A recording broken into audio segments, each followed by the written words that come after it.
Isang binabastos at inaaliping salaryman ang kalaunan naging pinakadakilang bayani sa kabilang mundo. Si Saito ay isang kaawa-awang loser na nagtatrabaho bilang handyman sa isang maliit na kumpanya. Ang pangit niyang boss ay madalas siyang inaalipusta at hindi rin tama ang sahod niya. Samantala, ang HR department ay tila wala ring pake sa kanya. Habang iniisip niya kung ito na ba talaga ang kapalaran niya, naglalakad siya pauwi sa bahay niyang parang tambakan ng basura. Ngunit biglang sumulpot si Truckcon at nagpadala sa kanya sa isang alternate world na punong-puno ng wizards, warriors, at magical creatures. Dito niya napagtanto na ang survival sa mundo na ito ay malayo sa regular niyang 95 job. Pero ang hindi alam ng iba, sa mundo kung saan lahat abala sa pag-slay ng mga monsters, ang pagiging isang taong marunong mag-ayos ng gamit ay maaaring gawing MVP ang isang tao tulad niya. Nakilala ni Saito ang isang kakaibang grupo ng adventurers na humingi ng tulong sa kanya para sa kanilang dungeon crawling adventures. Kasama rito si Railza, isang malakas pero mahiyain na warrior.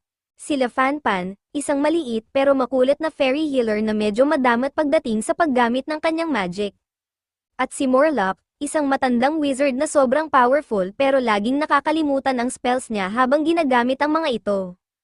Sa kanilang paglalakbay, unti-unting naging malapit ang grupo.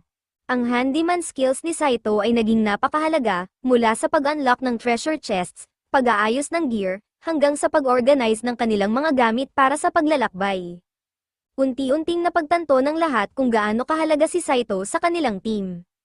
Sa wakas, naramdaman niya ang appreciation na matagal niyang hinahanap sa kanyang lumang buhay.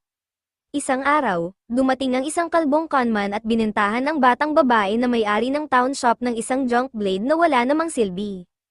Ang masaklap, masaya pa niyang binili ito sa halagang 18 gold coins. Nang makita ni Saito ang espada, agad niyang napagtanto na isa itong dummy sword. Pero dahil sa kanyang handyman skills, alam niyang kaya niya itong ayusin. Kinabukasan, nasa isang madilim na kuweba sila, nakikipaglaban sa isang grupo ng mga pangit na halimaw. Pero gaya ng dati, nalilito na naman si Morlock sa kanyang mga spells, para bang isa siyang hanggal na blockhead. Hindi nagtagal, dumating si Railza para iligtas si Saito at ang matandang wizard, pinuksa niya ang mga halimaw gamit ang kanyang napakalaking espada. Matapos ang insidenteng iyon, napagtanto ni Saito na tila nagiging pabigat siya sa kanyang mga kasamahan.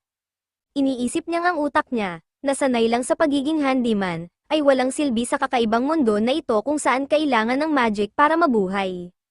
Kaya, para hindi maging pabigat, pinag-aralan niya ang lahat ng spells ni Morlock sa loob ng ilang araw. Mula noon, nagsimula na siyang maging malaking tulong sa mga misyon nila. Habang sinusubukan nilang buksan ang isang treasure chest sa kuweba, biglang nagsimulang gumuho ang paligid. Nadulas si Saito, nahulog, at bumagsak sa isang madilim at nakakakilabot na underground cave. Sa sakit, napagtanto niyang bali ang kanyang paa at duguan ito, kaya imposibleng makatakas siya mag-isa. Habang siya'y nakahiga, nagsimula siyang guluhin ng mga alaala ng kanyang malungkot na nakaraan. Kinumbinsi niya ang sarili na iiwan siya ng kanyang mga kasamahan dahil magiging pabigat lamang siya. Pero sa kanyang pagkagulat, nakita niya si Railza, si Morlock, at sila Fanpan na nagmamadaling pumunta sa kanya. Takot na takot ang mga ito at buong pusong tiniyak kay Saito na hinding-hindi nila siya iiwan. Para sa kanila, siya ay tunay na hindi mapapalitan. Sa mga salitang iyon, napuno si Saito ng isang kakaibang init sa puso, at napalitan ng kaligayahan ang kanyang takot at lungkot. Kinabukasan, naharap ang grupo sa isang multi-headed, slimy sea monster na tinatawag na Anagi. Si Railza ay halos magsuka dahil hindi niya matanggap ang hitsura at lagkit ng nilalang. Kaya't si Morlock ay nagsagawa ng isang magic spell para sugpuin ang halimaw, habang si Saito naman ang tumapos dito gamit ang kanyang espada. Sa tagumpay na iyon, inilabas ni Saito ang kanyang badass cooking skills at ginawang isang mouthwatering na inihaw na ulam ang Anagi.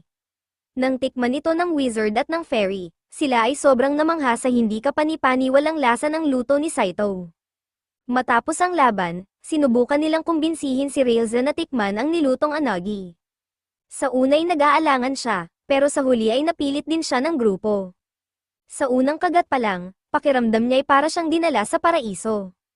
Dahil dito, hindi na niya napigilan ang sarili at kinain ang lahat ng natira. Matapos ang masarap na kainan, nagtungo sila sa isang no-magic cave upang ipagpatuloy ang kanilang misyon. Sa loob, napansin nila ang isang treasure chest, pero dahil mukhang kainahinala ito, nagpasya si Saito na huwag itong buksan.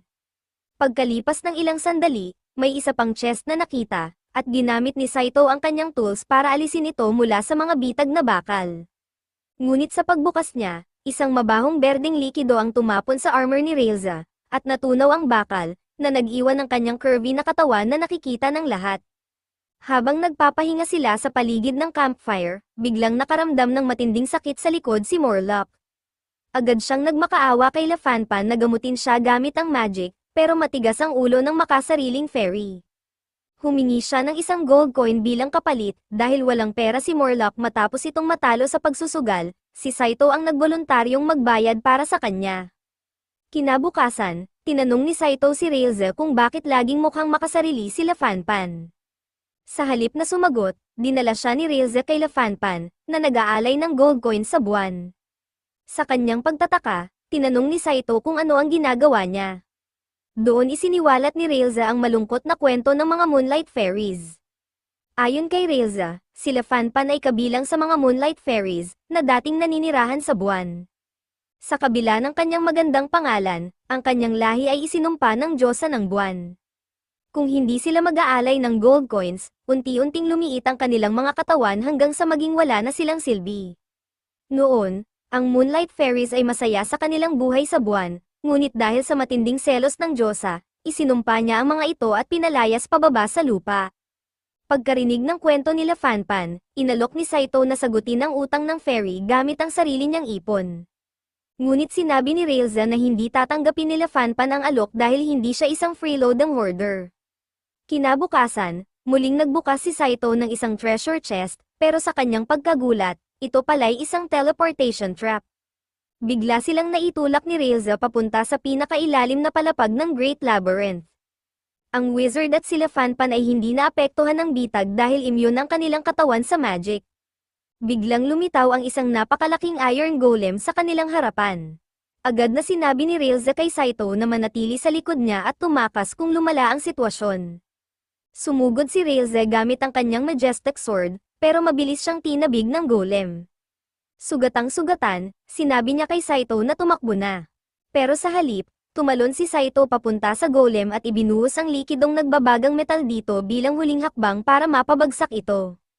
Sa kasawiang palad, sinampal siya ng golem sa lupa, dahilan upang siya'y malubhang masaktan.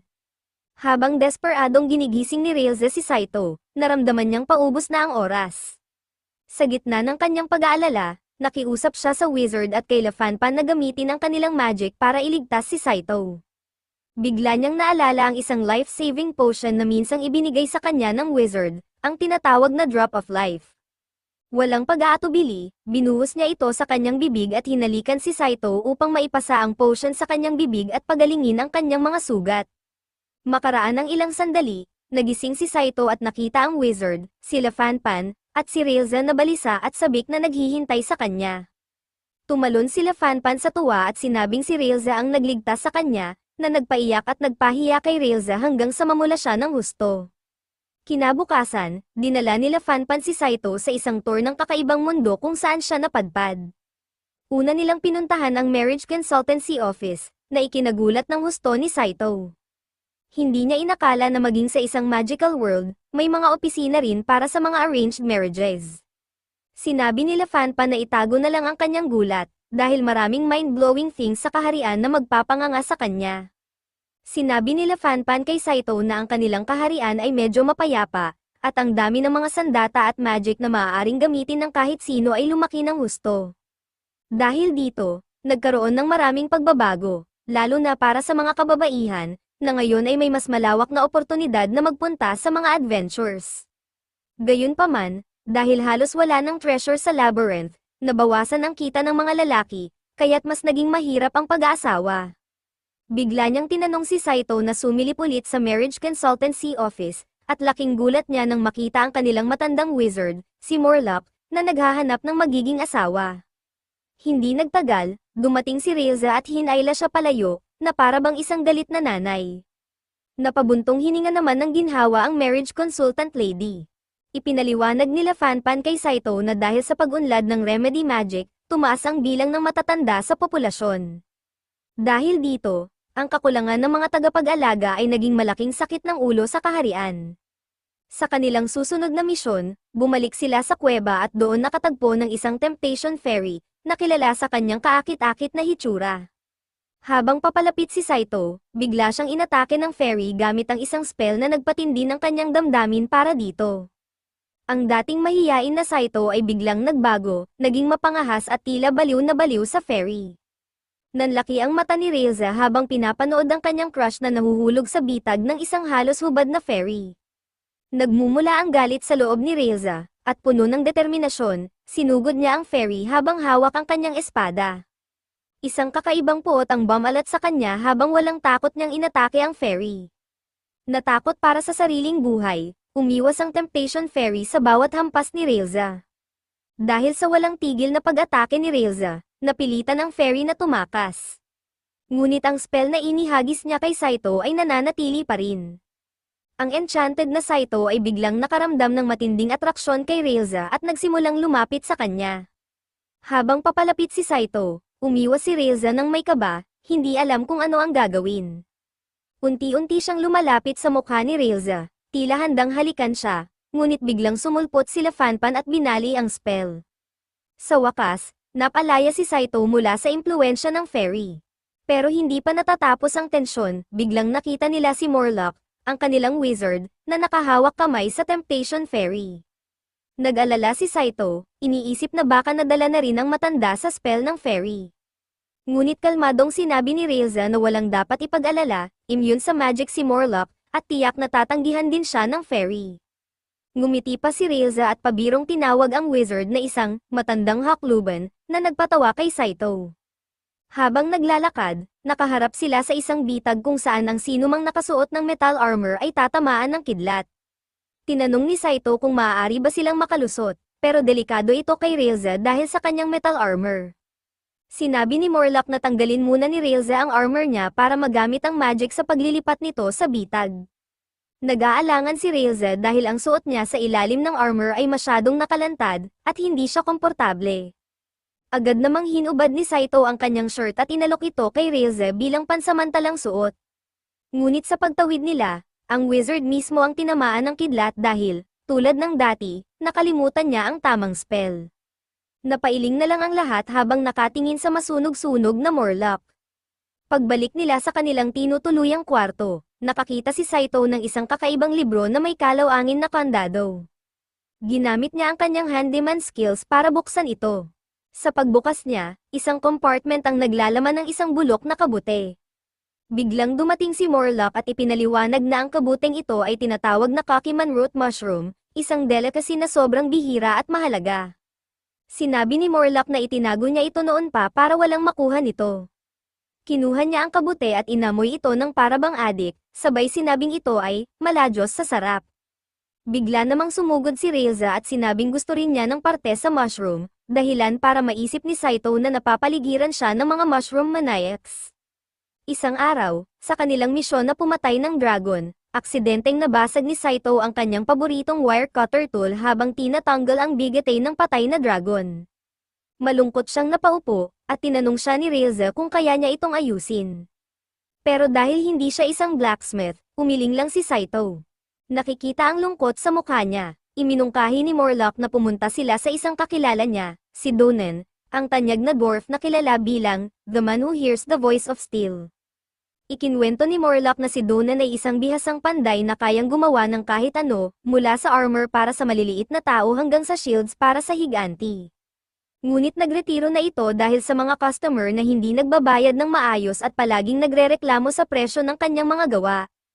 Itinago ni Donen ang sarili sa isang lihim na workshop sa pinakailalim ng kuweba, sa likod ng isang pintuan na may 108 locks. Sinabi pa ni Morlock na mas mahirap pasukin ang workshop ni Donen kaysa sa kwarto ng hari. Ngunit tinanggap ni Saito ang hamon na buksan ang 108 locks. Sa pamamagitan ng kanyang kasanayan bilang handyman, nagtagumpay siya makalipas ang kaunting pagsisikap. Pagpasok nila sa workshop ni Donen, agad silang binati ng masungit na matandang dwarf. Hindi makapaniwala si Donan na isang handyman mula sa ibang mundo ang nakapagbukas ng 108 locks gamit ang walang kapantay na kasanayan. Agad niyang inayos ang sirang tool ni Saito gamit ang kanyang pambihirang talento. Humiling si Donan ng bayad, isang dragon scale, na masaya namang ibinigay ni Saito. Habang hawak ang inayos na tool, tinitigan ito ni Saito ng may paghanga. Napansin niya ang napaka-perpektong craftsmanship ni Donan, ang mga gilid ng blade ay gawa sa mithril silver, maayos na pinagdugtong at pinakintab hanggang sa perpection. Biglang napaisip si Saito at gustong magpagawa ng isa pang bagay kay Donan, ngunit nang tanungin siya ng dwarf kung ano iyon, bigla niyang binago ang usapan at humiling na lang ng pagkain. Agad na naghanda ng hapunan si Donan, at habang sila'y kumakain at nag-iinuman, tinanong ni Saito si Railza tungkol sa sitwasyon sa kanilang mundo. Kung ang mga babae, bata, at maging ang mga walang kakayahan ay madaling makakakuha ng sandata para makapatay, ano kaya ang mangyayari? Tanong niya, medyo lasing na, pabirong sumagot si Railza, masisira ang negosyo. Napaisip si Saito tungkol sa ideya ng pagkakaroon ng baril na magagamit sa laban. Pero natakot siyang dalhin ang mapanganib na teknolohiya sa mundong ito. Kaya itinabi niya ang ideya at biglang tumayo, sabay hiling kay Railza na turuan siya kung paano gumamit ng espada. Ngunit nalasing ng husto si Railza at agad natulog matapos ang ilang bote ng beer. Pagkalipas ng ilang araw, inatake si Saito ng matinding trangkaso, at dumaranas siya ng mataas na lagnat. Sinabi nila Fanpa na wala siyang magic na maaaring makagamot ng sipon, at sumang-ayon naman si Morlock.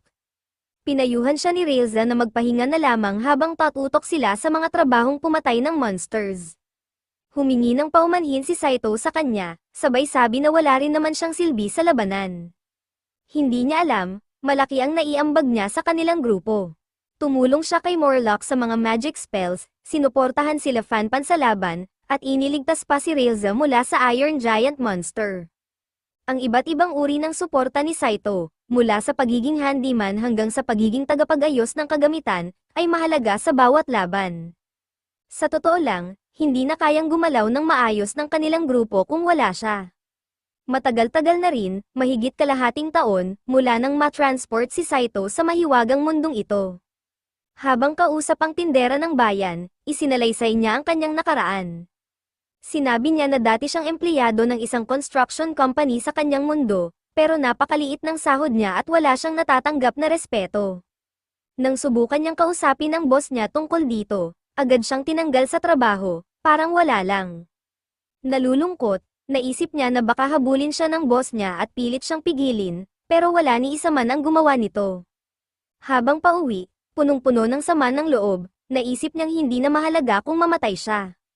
Sa gitna ng kanyang malalim na pag-iisip habang naglalakad pa uwi, biglang may dumaan na malaking truck at nabangga siya. Sa isang iglap, naglaho siya, parang wala nang nakakailangan sa kanya. Sa susunod na sandali, biglang bumagsak si Saito mula sa langit, katabi ang isang kalahating hubad na babae na natutulog. Ang babae ay walang malay na bumubulong tungkol sa isang matandang hakluban at isang fairy. Nang magising ito at makita si Saito, agad siyang sumigaw sa takot at kinuha ang kanyang dagger para patayin siya dahil iniisip niyang isa itong pervert. Pero pinigilan siya ng wizard at sinabi na hindi niya nararamdaman ang anumang magic power mula kay Saito, na malinaw na nagpapatunay na hindi siya mula sa mundong iyon. Kung hindi siya iniligtas ng wizard, baka patay na siya ngayon. Ngayon, nagtitipon silang lahat sa isang lokal na inn para maghapunan, pero si Saito ay walang ganang kumain. Iniisip pa rin niya ang tungkol sa Iron Golem na kanilang nakaharap. Tinanong niya ang wizard at si Railza kung paano gumagalaw ang golem ng mag-isa. Pinaghihinalaan niyang ito ay pinapatakbo ng magic o clockwork. Ngunit habang nakikipaglaban siya dito, narinig niya ang kakaibang mekanikal na tunog, na parang ito ay pinapatakbo ng isang engine. Sumingit sila Fanpan at tinanong kung dapat bang bumalik sila upang suriin ang labi ng golem. Sumang-ayon si Railza na pumunta silang muli sa 10th floor ng labyrinth upang kumpirmahin ito. Pagdating nila sa government-controlled labyrinth, pinigilan sila ng mga bantay sa pasukan at humingi ng toll fee. Sinabi ni Railza na masyadong mahal para sa kanila ang isang taong pass, kaya't hiniling niyang papasukin sila kapalit ng ilang silver coins. Sa huli, pumayag ang mga bantay at pinapasok sila, sa loob ng kuweba. Napansin nilang walang laman ang mga treasure chests at wala silang makuhang anumang kayamanan. Pagkalipas ng ilang sandali, narating nila ang lugar kung saan nila napatay ang golem. Ngunit laking gulat nila nang makita na walang anumang bakas ng katawan nito. Sinabi ng wizard na maaaring may kumuha nito at dinala sa kung saan. Humingi ng paumanhin si Saito kina Railza, Morlock, at Lafanpan dahil dinala niya sila sa isang napakalayong lugar. Habang naglalakad, bigla niyang narinig ang tunog ng isang bagay na kumakalampag. Agad siyang tumakbo papunta sa direksyon ng tunog, kasunod ang kanyang mga kasamahan. Natagpuan niya ang isang umiikot na makina, isang robot vacuum. Ngunit biglang tumalon ang robot mula sa kanyang mga kamay at tumakbo papunta sa kadiliman. Napatanong si Morlock kung ang robot na iyon ay mula sa mundo ni Saito, at tumango siya bilang sagot. Habang iniinspeksyon ng paligid, inilagay ni Saito ang kanyang kamay sa isang pader. Sinabi ni Morlock na ito'y isang camouflage barrier. Gamit ang tulong ni Saito, nag-chant siya ng isang magic spell, at biglang lumiwanag ang pader. Unti-unting naghiwalay ang pader, at lumitaw ang isang bagong pasukan. Dahil sa bagong daanang ito, nagtipon ang mga adventurer mula sa iba't ibang bahagi ng kaharian. Gayunpaman, hindi binigyan ng pagkilala ng kaharian si Saito para sa kanyang natuklasang bagong ruta. Nang tanungin siya tungkol dito, sinabi ni Saito na wala siyang pakialam dahil nagkaroon naman sila ng free admission sa loob ng 10 taon. Napansin ni Morlock ang lungkot sa mukha ni Saito at tinanong kung iniisip pa rin niya ang robot vacuum na nakita nila sa kuweba. Nag-alinlangan si Saito na sumagot, ngunit bago pa siya makapagsalita, dumating ang isang batang lalaki at isang batang babae. Ang batang lalaki ay nagpakilala bilang Kaines, ang opisyal na bayani ng kaharian, at yumuko upang magpasalamat kay Saito sa pagtuklas ng bagong daan. Tinanong ni Saito si Morlock kung babalik pa ang Demon King, at sinabi ng wizard na maliit ang posibilidad na bumalik ito, pero maraming tao ang pinili bilang mga bayani, kabilang si Kaines. Bigla na lang pabirong sinabi ni Kaines na kahit si Saito ang nakatuklas ng bagong ruta, siya ang unang makakatalo sa lahat ng antas nito. Nagulat ang lahat sa kanyang kawalang galang, habang nagtatalo sila, biglang dumating ang isang matabang pari na tumatakbo. Nagpakilala ito bilang si Montelpit, ang tagapagsanay ng mga bayani, at humingi ng paumanhin sa asal ni Kaines, ipinaliwanag niyang masyadong maaga pinili bilang bayani si Kaines kaya kulang pa siya sa manners. Iniabot ni Montel ang kanyang kamay kay Saito bilang tanda ng pagkakaibigan. Ngunit bago mahawakan ni Saito ang kamay ng pari, pinigilan siya ng isa pang bayani. Sinabi nito na si Montel ay isang traidor at may itinago sa kanyang kamay.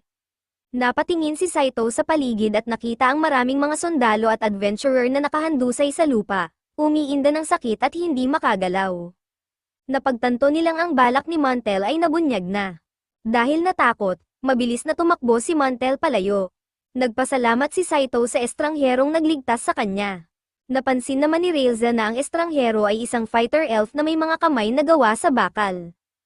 Agad na sinabi ng elf sa kanyang mga kasama na magmadali papunta sa labyrinth upang maagapan ang mga bihirang kayamanan bago ito maubos. Pagkalipas ng ilang sandali, nakita nila ang dalawang kakaibang lalaki na may dalang ulo ng isang silver dragon. Itinuro ito ni Railza kay Saito at sinabi na ang dalawang ito ay magiging matinding kalaban sa hinaharap, dahil ang kanilang grupo ang pinakamalakas sa lahat ng adventurers. Kinabukasan, bumalik sina Saito at ang kanyang koponan sa labyrinth. Bagamat handa sila, naramdaman pa rin nila ang tensyon.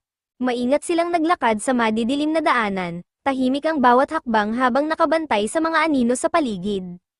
Ang nakakapangilabot na katahimikan ay nabasag lamang ng tunog ng patak ng tubig sa malayo. Biglang narinig ang isang malakas at galit na angle na nagpatigil sa kanilang lahat. Isang higanteng dragon-like na halimaw ang lumitaw mula sa dilim. Wala nang babala, bumuga ito ng makapal at nakal-alasong usok patungo kay Morlock, ang wizard ng koponan. Nalanghap ni Morlock ang usok at agad na bumagsak, nawalan ng malay. Mabilis na tumakbo si Saito sa tabi ni Morlock, kabado at nagmamadaling subukang gisingin ito. Alam niyang kailangan nila ang magic ni Morlock upang magtagumpay. Samantala, si Railza, ang warrior ng koponan, ay humakbang pasulong. Mahigpit niyang hinawakan ang kanyang espada at itinaas ang kanyang metal shield, handang harapin ang dragon ng harapan. Sumugod ang dragon kay Railza gamit ang matinding lakas. Bawat tama ng halimaw ay nagdulot ng malalakas na alon ng puwersa sa kanyang katawan. Habang inilalaban ang kanyang shield, unti-unting nanginag ang kanyang mga braso sa sobrang bigat ng puwersa. Kahit na matapang si Reza, ang kanyang espada ay bahagyang nakakasugat lamang sa makakapal na kaliskis ng dragon. Halos matapan siya sa bawat hampas ng buntot ng halimaw. Biglang lumitaw ang isang batang babae na may twin pigtails mula sa kung saan. Kumilos siya ng may bilis at kumpiyansa, sumugod siya patungo sa dragon na hawak ang kanyang sandata. Isang malakas na hampas ang ginawa niya sa tagiliran ng dragon, at sa unang pagkakataon, napasigaw ito sa sakit. Nagulat ang halimaw sa mga matatalim na hampas, kaya't sinubukan nitong itaboy ang batang babae, ngunit hindi ito natinag. Walang pag-aatubili niyang hinanap ang mahihinang bahagi sa kaliskis ng dragon at sunod-sunod na tinamaan ito. Sa isang huling malakas na hampas, binagsak ng batang babae ang halimaw. Ang dragon ay naglabas ng mahabang, masakit na angle bago tuluyang bumagsak sa lupa, patay. Pagkatapos ng laban, ipinakilala ng batang babae ang sarili bilang si Lily Allasen, mas kilala bilang Magical Beast Hunter. Hindi nagtagal, dumating ang isang malaking lalaki na kasama niya.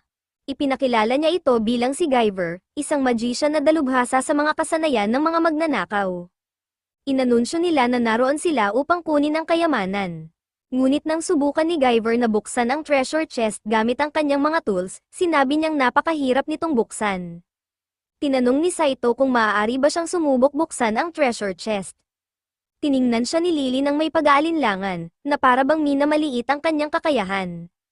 Biglang nagsalita si Reza, galit na ipinagtanggol si Saito, at sinabing hindi dapat maliitin ang kanilang kasama. Agad na kumilos si Saito, gamit ang kanyang bihasang kamay at mga tools, nabuksan niya ang treasure chest ng walang kahirap-hirap. Nang mabuksan ang chest, napagasp siya sa gulat, nagmumurang mga diamante ang laman nito. Pinulot niya ang ilan at iniabot kay Guyver, sinasabing sila ang nararapat dito dahil sila ang tumalo sa dragon. Ngunit biglang namula si Guyver, tila flustered, at laking gulat ng lahat nang malaman nilang hindi lamang ang treasure chest ang nabuksan ni Saito, pati ang puso ni Guyver. Makalipas ang ilang sandali, somehow, naghiwalay si Saito sa kanyang koponan. Habang naglalakad mag-isa, muli niyang nakita ang Rogue Montel. Sinabi ni Saito na hindi siya magpapalaboy pa dahil alam ng kanyang mga kasamahan kung saan siya hahanapin, kaya't uupo na lang siya at magpapahinga. Tiningnan siya ni Montel at sinabing mukhang mahina siya, puno lamang ng kumpiyansa. Sinubukan niyang i-gaslight si Saito, sinasabi na malamang ay malalakas ang kanyang mga kasama kaya't namanipulan niya sila para isama siya. Ngunit hindi tinamaan si Saito ng mga salitang ito. Napagtanto ni Montel na hindi naaapektuhan si Saito, kaya't nagbaba siya ng kanyang dalang gamit at gumawa ng isang barrier gamit ang magic para protektahan ang sarili laban sa mga halimaw. Nang tanungin siya ni Saito tungkol dito, ipinaliwanag ni Montel na wala siyang sapat na magical energy upang gumawa ng isa pang barrier para kay Saito. Naglabas si Saito ng ilang bote ng holy water na ibinigay sa kanya nila Fanpan. Binuhos niya ito sa paligid upang makabuo ng sariling proteksyon at komportableng umupo. Maya-maya, inalok niya si Montel ng sandwich, ngunit tumanggi ang Rogue, tila nahihiya sa naging masamang pagtrato niya kay Saito noon. Napagtanto ni Montel na ang kanyang masamang ugali ang naglalayo sa kanya sa iba. Biglang dumating ang mga kasamahan ni Saito, tumatakbo at nag-aalala, tinanong kung maayos lang ba siya. Nakita ni Montel ang matibay na pagkakaibigan ng grupo ni Saito at nakaramdam ng lungkot, dahil ang kanyang sariling mga kasamahan ay hindi naghanap sa kanya. Ngunit biglang tumakbo si Kines papunta kay Montel at niyakap siya, sumisigaw na nag-alala siya para sa kanya. Tinanong niya si Montel kung bakit ito naligaw ng mag-isa. Napuno ng luha ang mata ni Montel, at si Saito at ang kanyang mga kasamahan ay labis na naantig sa kanilang pagkakaibigan. Napagtanto nila na si Kines ay isang mabuting bayani at nagkamali sila ng paghusga sa kanya. Ngunit biglang may lumitaw na kakaibang halimaw na hugis spider. Sumugod si Reza at nakipaglaban dito, halos pabagsakin na ito gamit ang kanyang brutal na atake. Ngunit bago niya magawa ang huling hampas, biglang bumagsak mula sa taas ang fighter elf, pinatay ang halimaw gamit ang kanyang sandata. Pagkatapos patayin ng halimaw, idineklara ng elf na siya ang kukuha ng kayamanang binabantayan ng halimaw. Galit na sumigaw si Reza, sinabing nararapat na mapasa kanila ang kayamanan dahil sila ang nakipaglaban sa halimaw. Humarap ang elf kay Reza at sinabing siya ang nagligtas sa kanya. Ngunit mariing iginiit ni Railza na hindi niya kailangan ng tulong. Sinabi ng elf na iniligtas niya si Railza mula sa tiyak na kamatayan, at nagsimula silang magtalo tungkol sa kung sino ang nararapat sa kayamanan. Sa huli, napagdesisyonan nilang lutasin ang kanilang alitan sa pamamagitan ng isang duel, kahit na bawal ito para sa mga adventurer sa loob ng Great Labyrinth. Kapag sila'y nahuli, maaaring ipagbawal sa kanila ang pagpasok dito magpakailanman.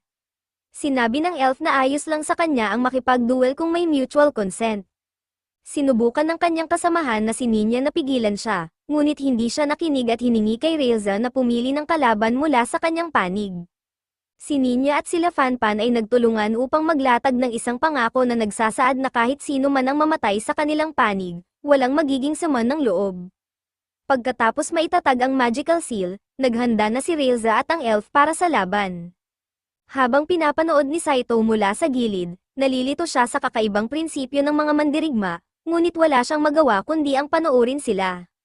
Bahagyang gama ng kanyang pakiramdam dahil alam niyang suot ni Railza ang kanyang mabigat na armor, kaya hindi siya magkakaroon ng malalang sugat mula sa iron claws ng elf. Nagsimula ang duel, at ang tunog ng nagbabanggang espada at mga kuko ay pumuno sa hangin. Ngunit napakabilis ng elf, na kahit ang matibay na armor ni Railza ay nasugatan ng kanyang matatalas na kuko. Napansin ni Saito na hindi angkop ang espada ni Railza para sa ganitong klase ng kalaban na mabilis at bihasa sa laban. Biglang inalis ni Railza ang kanyang mabigat na armor at ginamit ang light armor mode na nagpapabilis ng kanyang galaw. Habang lumalaban, nagsalita si Ninya sa elf, sinasabing ayaw niyang may mapatay, at mas mabuting itigil na ang laban. Napagtanto rin ng elf na posibleng matalo siya kung ipagpapatuloy pa ang laban, kaya't pumayag siyang tumigil. Lumapit si Saito at sinabing maaaring sobra ang bahagi ng kayamanan ng kanyang koponan, kaya't nais niyang bigyan ng elf at si Ninya ng ilan. Tinanggap nila ang alok, at nagpatuloy ang grupo ni Saito sa mas mabababang palapag ng labyrinth. Habang naglalakad, narinig muli ni Saito ang tunog ng robot vacuum cleaner. Agad siyang tumakbo papunta sa direksyon ng tunog at sumigaw sa kanyang mga kasamahan na maayos lang siya kahit mag-isa. Patuloy siyang humabol sa robot, sinasabihan itong hintayin siya, ngunit patuloy itong pumapasok ng mas malalim sa kuweba. Sa wakas, narating ni Saito ang isang kakaibang lugar na punong-puno ng mga bagay mula sa kanyang mundo. Habang sinusubukan niyang unawain ang mga bagay na nakikita niya, biglang lumitaw ang isang misteryosong masked ninja na may matalim na espada at inatake siya. Biglang sumugod si Railza upang iligtas si Saito mula sa pag-atake ng ninja. Habang nakikipaglaban, napansin niyang may kakaibang illumination magic sa paligid.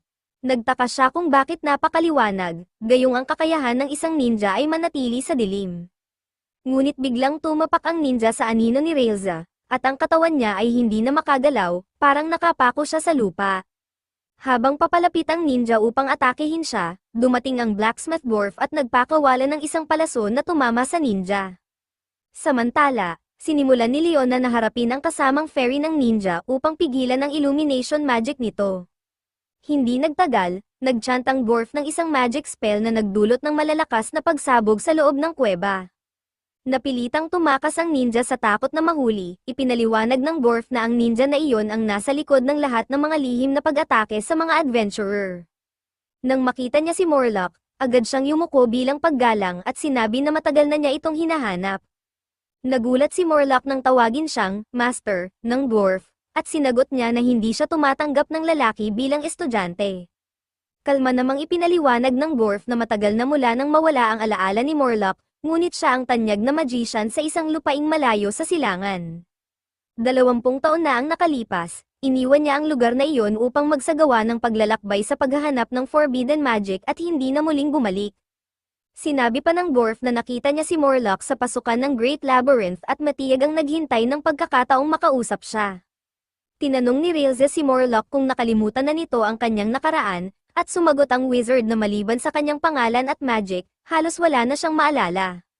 Dinagdag nila Fanpan na ang mga kamakailang pagkakamali ni Morlock sa kanyang magic spells ay nagiging pabigat na rin sa kanilang grupo. Ngunit biglang sumingit ang dwarf, sinasabing huwag silang magsalita ng masakit sa isang mage na tanyag at minsang naging paborito ng mga kababaihan. Bigla siyang nagsalita ng seryoso, sinasabing ang tunay na pangalan ni Morlock ay The Great Mage Beryl. Ngunit bago pa siya makapagpatuloy, biglang lumipad mula kung saan ang isang dagger at tumama sa kanyang leeg. Agad siyang bumagsak, at ang biglaang pag-atake ay nagdulot sa grupo na kunin ang kanilang mga posisyon, nagtataka kung ang ninja ang bumalik. Iniisip ni Reza na kahit malakas ang ninja, may pag-asa silang talunin ito, lalo na kung susuportahan ni Saito ang mga spells ni Morlock. Ngunit bigla silang napahinto at napaganga sa takot, hindi lamang ang ninja ang bumalik, kundi sinamahan siya ng mga Great Demons. Habang naghahanda sila para sa nalalapit na laban, biglang isinalaysay ang malungkot na kwento ng ninja. Minahal niya ang isang napakagandang bruha, at nang maghalikan sila, napamahal din ang bruha sa kanya. Gayunpaman, ang kanilang pagmamahalan ay nauwi sa trahedya. Sa kanyang kagustuhang makasama ang bruha na kanyang iniibig, pumunta ang ninja sa nayon ng mga bruha upang isama siya. Ngunit sa kanyang matinding pagkasindak, natagpuan niya ang bruha sa kanyang huling hininga, ang dati niyang kagandahan ay naglaho, at siya'y naging matanda at mapatla. Ipinaliwanag ng kasamang fairy ng ninja na nang umibig ang bruha sa kanya, nabasag ang sumpa na nagpapanatili ng kanyang kabataan, kaya bumalik siya sa kanyang tunay na edad. Desperado ang ninja na iligtas ang pag-ibig ng kanyang buhay. Sinabi ng fairy na ang tanging makakatulong ay ang Great Mage of the East. Sa pagkabigla, napag-alaman ng ninja na ang hinahanap niyang wizard ay si Morlock, ang matandang wizard na kasama ni Saito. Dahil dito, sinundan ng ninja ang grupo ni Saito sa loob ng kuweba. Habang umiinit ang labanan, sina Reza, Lafanpan, at ang kanilang mga kasama ay naharap sa makapangyarihang mga kalaban. Si Reza ay humarap sa ninja, na ginamit ang kanyang shadow magic upang subukang aypin siya sa lupa. Tinapakan ng ninja ang kanyang anino, kaya't hindi siya makagalaw. Ngunit mabilis na sumaklolo si Lafanpan at gumamit ng moonlight spell, isang maliwanag na magic na tumama sa anino at bumasag sa spell ng ninja, pinapalaya si Reza. Pinayuhan ni Lafanpan si Reza na manatiling alerto, babala na huwag hayaan ang ninja na tapakan muli ang kanyang anino. Samantala, naghilom na ang sugat ng dwarf magician, salamat kay Lafanpan, at bumalik siya sa laban upang harapin ang paparating na mga demonyo. Determinado siyang protektahan ang kanyang mga kaibigan, hinarap niya ang mga demonyo at ginamit ang kanyang katawan bilang kalasag para sa kanyang mga kakampi. Habang binablock niya ang mga atake ng mga demonyo, sinenyasan niya si Morlock na maghanda ng pinakamalakas niyang spell. Ang laban ay lalong tumindi nang dumating ang ikalawang demonyo. Mayabang na idineklara nito na hindi nila kailangan ng magic upang manalo, dahil ang kanilang lakas lamang ay sapat na upang talunin ang grupo ni Saito. Sa isang bugso ng kapangyarihan, pinalabas ng demonyo ang isang napakalaking alon ng dark energy, tumama ito kay Saito at sa kanyang mga kasama. Napakatindi ng enerhiya na naramdaman ni Saito na siya'y lubos na natatakot, napagtanto niyang hindi sapat ang kanilang fiery magic laban sa mga demonyong ito. Pinagbintangan ni Saito ang sarili sa pagdala sa lahat sa isang mapanganib na lugar. Sa matinding determinasyon, hiningi niya kay Morlock na gamitin ang high-level spell na tinatawag na Seven Thunder Gods, umaasang ito ang magpapabago ng laban. Dahil kabisado na ni Saito ang chant, sinimulan niya itong bigkasin habang si Morlock ay tumutok sa pagsunod sa kanyang mga salita. Biglang bumagsak mula sa langit ang isang napakalaking kidlat, tumama sa mga demonyo na may nakakapangilabot na kapangyarihan. Sa unang tingin, parang nanalo na sila, ngunit sa isang nakakakilabot na sandali, tumayo pa rin ang isa sa mga demonyo. Agad niyang dinakma si Saito gamit ang kanyang malaking kamay, piniga ito ng napakalakas. Tumulo ang dugo ni Saito, at nanlaki ang mga mata ni Reza sa takot at lungkot, iniisip na patay na ang kanyang kasama. Parang gumuho ang mundo niya habang pinagmamasdan ang trahedya. Ngunit sa isang nakakagulat na twist, biglang nakita nilang ligtas si Saito, nakatayo kasama sina Guyver at Lila. Ipinaliwanag ng wizard na ginamit ni Guyver ang isang substitution spell upang iligtas si Saito sa huling sandali. Huminga ng maluwag ang lahat, nagpapasalamat sa mabilis na pag-iisip ni Guyver. Matapos kumalma, ipinaliwanag ni Guyver na narinig nila ni Lila ang ingay ng laban, kaya't nagdesisyon silang tumulong. Sa mapagbiro ngunit magaan na tono, sinabi niya na hindi nila hahayaan si Saito na angkinin ang lahat ng kayamanan para sa kanyang sarili. Habang ngumiti si Lila, sinabi niya na si Guyver ay matagal nang sinusubaybayan si Saito gamit ang isang tracking spell dahil gusto niya ito. Tumawa ang buong grupo, nakaramdam ng ginhawa na ligtas sila, at natuwa sa ideya na mas malakas sila kapag magkasama. Ngunit biglang bumalik ang demonyo, tumatakbo ng may matinding galit. Sa gitna ng tensyon, sumugod ang Forest Elf Warrior at sinipa ang demonyo sa mukha. Ngunit bumangon ang demonyo, tumilapon sa ere, at bumuga muli ng isang alon ng dark energy patungo sa grupo. Sa gulat ng demonyo, isang barrier ang lumitaw upang protektahan ang lahat. Nang tumingin sila, nakita nila si Montel at ang kanyang mga kasama na nagcast ng barrier upang iligtas sila. Nagkaisa ang mga adventurer, mula kina Saito, Montel, Railza, at ang iba pa, upang harapin ang ninja at ang mga demonyo. Sa dami ng kalaban, ang ninja at ang mga demonyo ay nakaramdam ng takot. Nagpasya ang mga demonyo na umatras upang iligtas ang kanilang sarili. Hiniling ni Ninya kay Lafanpa na pigilan ang pagtakas ng mga demonyo, dahil maaaring maging malaking banta ang mga ito sa ibang high-level adventurers sa labyrinth. Sinuggest niya ang paggamit ng combined magic upang maalis sila. Pumayag sila Fanpan, at sabay nilang inihanda ang kanilang magic. Sinubukan ng fairy ng ninja, si Primus, na pigilan sila, ngunit siya ay tinamaan ng magic arrow ng magician na si Richie. Nakita ng ninja na nasa panganib ang kanyang mga kaibigan. Sa kauna-unahang pagkakataon, tumindig siya para sa makasariling layunin. Tinanggap niya ang magic blast sa kanyang katawan, handang magsakripisyo para sa mga mahal niya. Ang magic ay tumama sa kanya, at nagulat ang mga demonyo sa kanyang ginawa. Idineklara ng ninja na ginagawa niya ang lahat ng ito para sa babaeng mahal niya, kaya't hindi na kailangang pilitin ng mga demonyo ang sarili nilang sumunod sa kanya. Sinabi ni Ninya na ang magic shot ay tila hindi masyadong nakaapekto sa ninja, kahit dapat ay malaki ang naging pinsala nito. Humiling si Saito sa lahat na itigil na ang laban, dahil malinaw na ang nagwagi. Ngunit biglang tumalon ang fairy elf at nagprotesta, sinasabing hindi nila maaaring hayaang makatakas ang ninja at mga demonyo, dahil sila ang pangunahing sospek sa pagpatay ng mga adventurer. Sa galit, sumigaw ang fairy ng ninja, sinasabing walang sino man ang maaaring mag-angkin ng nakatagong kayamanan ng wizard na may kontrol sa oras. Inihanda niya ang kanyang 8th tier dark magic upang protektahan ang kanyang master at tulungan siyang iligtas ang bruha. Ipinaliwanag ng dwarf na si Primus ay isang black crystal fairy na may kakayahang mag-imbak ng malaking magical energy sa kanyang itim na mga pakpak. Ibinunyag na ang fairy ay labis na nagmamalasakit sa bruha, dahil noon ay palaging hinahabol ang fairy ng mga adventurer na nais kunin ang kapangyarihan ng kanyang mga itim na pakpak. Upang protektahan ang sarili, nagpasya siyang gawing plump ang kanyang katawan upang mawala ang interes ng mga tao sa kanya. Ngunit dahil sa mabagal na kilos ng kanyang plump na anyo, nahuli siya ng isang adventurer. Sa kabutihang palad, iniligtas siya ng bruha at dinala sa kanyang tahanan. Dahil parehong outcast, nagkasundo sila ng bruha. Sinabi ng bruha na nabuhay siya ng 400 taon sa isang malungkot na silungan para sa mga itinakwil. Isiniwalat niya na siya ay isinumpa, kapag siya'y umibig, mababasag ang sumpa at mamamatay siya. Ngunit hindi kayang isakripisyo ng ninja ang fairy. Hinawakan niya ang mga pakpak nito upang pigilan itong gumamit ng itim na magic laban kina Saito at sa iba pa.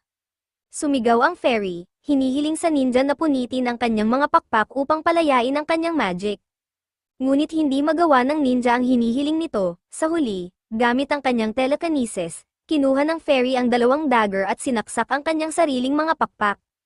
Inialay niya ang kanyang mga pakpak sa Lord of Darkness, at biglang may bumagsak na haligi sa loob ng kuweba. Nang inig ang lahat sa takot, iyon ang tanda ng pagdating ng Dark Spirit. Biglang nagsimulang lumitaw ang maraming mata sa katawan ng itim na haligi. Nang tumingin ang elf sa isa sa mga mata, bigla siyang tinangay ng napakalakas na enerhiya, tumilapon sa loob ng kuweba, at napiunit ang kanyang tainga. Sumunod, isa pang mata sa haligi ang nagpakawala ng bugso ng enerhiya patungo sa elf at sa kanyang kasamahan. Ngunit mabilis itong hinarang ni Railza gamit ang kanyang espada. Napagtanto ni Railza na ang ninja at ang kanyang mga kasama ang nagsakripisyo ng kanilang sarili upang tawagin ang Dark Spirit. Ngayon, ang masamang espiritu ay nagdudulot ng kaguluhan sa loob ng kuweba. Agad na hiniling ni Saito kay Morlock na gamitin muli ang Seven Thunder Gods technique. Itinaas ni Morlock ang kanyang spade at nagsimulang mag-chant ng sunod-sunod na spell upang tawagin ang kidlat. Samantala, tinutulungan siya ni Saito na maalala ang tamang mga linya ng spell. Mabilis na tumama ang kidlat mula sa kalangitan papunta sa itim na haligi ng black magic. Ngunit sa kanilang pagkabigla, wala itong naging epekto. Sa halip, ang haligi ay naging mas mabangis, nagpapakawala ng mga pulang sinag ng enerhiya mula sa lahat ng mata nito. Sinabi ng dwarf sa lahat na dapat nilang asintahin ang mga mata ng haligi, ngunit ang haligi ay mabilis na binabara ang lahat ng atake habang patuloy itong nagkakarga ng mas maraming kapangyarihan sa bawat segundo. Sa sobrang lakas nito, wala ni isa ang makalapit upang salakayin ang katawan ng haligi. Biglang sumigaw sila Fanpan sa takot, sinasabing malapit na siyang maubusan ng magical energy. Kapag nangyari iyon, hindi na niya kayang harangan ang mga atake ng haligi. Sa gitna ng tensyon, iminungkahi ni Saito kay Morlock na gamitin ang magic na kayang tumigil ng oras. Gulat si Morlock at tinanong kung paano nalaman ni Saito ang tungkol sa naturang spell. Ipinahayag ni Saito na nang buksan niya ang lockbook na may kabute, natagpuan niya ang isang lihim na papel na naglalaman ng mga instruksyon para sa magic na kayang kontrolin ang panahon at espasyo. Dinagdag pa niya na alam na niya na si Morlock ang nag-teleport sa kanya sa mundong ito. Sa sandaling marinig ni Morlock ang mga salitang iyon, nagsimulang bumalik ang mga alaala ng kanyang nakaraan. Naalala niya ang mga araw na walang tigil siyang nagtatrabaho sa isang napakalakas na magic project. Noon, mayroon siyang isang maliit na anak na babae na mahal niya, ang pinakamahalagang tao sa kanyang buhay. Isang araw, nangako si Morlock sa kanyang anak na babae na magiging pinakadakilang magician siya sa buong kaharian upang mabigyan sila ng masayang buhay. Pangarap niyang makapagpatayo ng isang maganda at komportableng tahanan para sa kanila. Ngunit naging obsesyon niya ang kanyang trabaho, isang madilim na araw, nagkasakit ng malubha ang kanyang anak. Nakiusap ang kanyang asawa na manatili siya upang alagaan ang kanilang anak, ngunit tinanggihan niya ito, sinasabing hindi niya maaaring iwan ang kanyang trabaho. Ipinaliwanag niya na kung hindi niya tatapusin ang kanyang proyekto, masasayang lahat ng kanyang pagsisikap. Sa isip niya, kapag siya'y naging sikat na mage, magkakaroon sila ng mas maliwanag na kinabukasan. Lumipas ang mga araw habang lubos siyang nakatuon sa kanyang trabaho, halos hindi na inintindi ang kanyang pamilya. Sa wakas, naabot niya ang kanyang layunin, nakilala siya bilang ang pinakamakapangyarihang wizard sa buong lupain. Mabilis siyang umuwi, puno ng pananabik na ibalita ang kanyang tagumpay. Ngunit pagdating niya, sinalubong siya ng nakakawasak na katahimikan. Nalaman niyang ang kanyang anak ay pumanaw na dahil sa sakit. Ang kanyang asawa, puno ng kalungkutan, sinabi sa kanya na wala na ang kanilang munting anghel. Gulat at durog ang kanyang puso, napagtanto niya kung gaano karami ang kanyang isinakripisyo, kasama na ang taong pinakamahalaga sa kanya. Sa sobrang lungkot at galit, iniwan siya ng kanyang asawa. Naiwang mag-isa, punong-puno ng panghihinayang, si Morlock ay nilamon ng pagsisisi.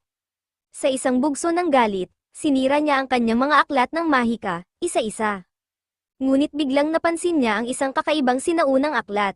Sa loob nito, nabasa niya ang tungkol sa isang mahiwagang labyrinth sa hilagang kaharian na nagtatago ng lihim ng time magic, ang kapangyarihang magbalik ng oras. Muling nagkaroon ng pag-asa ang kanyang puso, nagdesisyon siyang hanapin ang magic na ito upang maibalik ang kanyang anak. Naglakbay siya patungo sa Great Labyrinth, walang tigil sa paghahanap ng bakas ng kapangyarihang ito. Matapos ang maraming araw ng paglalakbay, natagpuan niya ang isang kakaibang tambak ng mga bagay na tila hindi akma sa lugar. Sa gitna nito, isang sinaunang script ang kanyang nadiskubre, naglalaman ng spell na matagal na niyang hinahanap. Habang hawak niya ang script, biglang lumitaw ang isang figure na nakasuot ng puting balabal sa kanyang harapan. Agad na nakiusap si Morlock na turuan siya ng mahika, ipinaliwanag na nais niyang buhayin ang kanyang anak. Hindi basta pumayag ang estranghero sa hiling ni Morlock. Sa halip, hinamon niya ang wizard sa isang duel, na nagsasaad na kung mananalo si Morlock, ituturo niya ang spell na magbabalik ng oras. Ang labanan ay naging matindi, parehong pagod at sugatan ang dalawa. Sa wakas, humanga ang estranghero sa determinasyon ni Morlock at pumayag na ibigay ang kanyang hiling. Ngunit imbes na ituro ang time spell, gumamit ang estranghero ng kakaibang magic. Ang spell ay nagdulot kay Morlock na makalimutan ang lahat, ang kanyang anak, asawa, pati na ang kanyang pagsisisi. Naiwan siyang walang alaala ng nakaraan, napilitan siyang magsimula muli ng panibagong buhay, wala nang bigat ng mga dating alaala.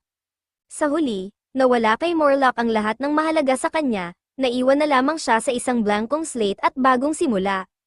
Pabalik sa kasalukuyan, ang laban sa haligi ng itim na mahika. Sa kasalukuyan, tahimik na nakatayo si Morlock, Pilit inaalala ang mga pira-pirasong alaala habang umuugong sa kanyang isipan ang tanong ni Saito, ikaw ba ang nagdala sa akin sa mundong ito? Ngunit halos wala siyang maalala, lalo na tungkol sa kanyang dating kaalaman sa mahika. Ang kanyang isipan ay malabo, at ang mga spell na dati ay parang ikalawang kalikasan ay ngayon tila mahihinang bulong na lang. May isang spell lamang na tila natitira sa kanyang alaala, ang Moment of Time, isang mahika na kayang tigilan ang lahat ng bagay sa loob ng isang tibok ng puso. Nakita ni Saito ang pag-aalinlangan ni Morlock at nag-alok ng tulong. Gamit ang alaala ng spell na minsan niyang nakita, sinimulan niyang gabayan ang wizard upang maibalik ang mahika.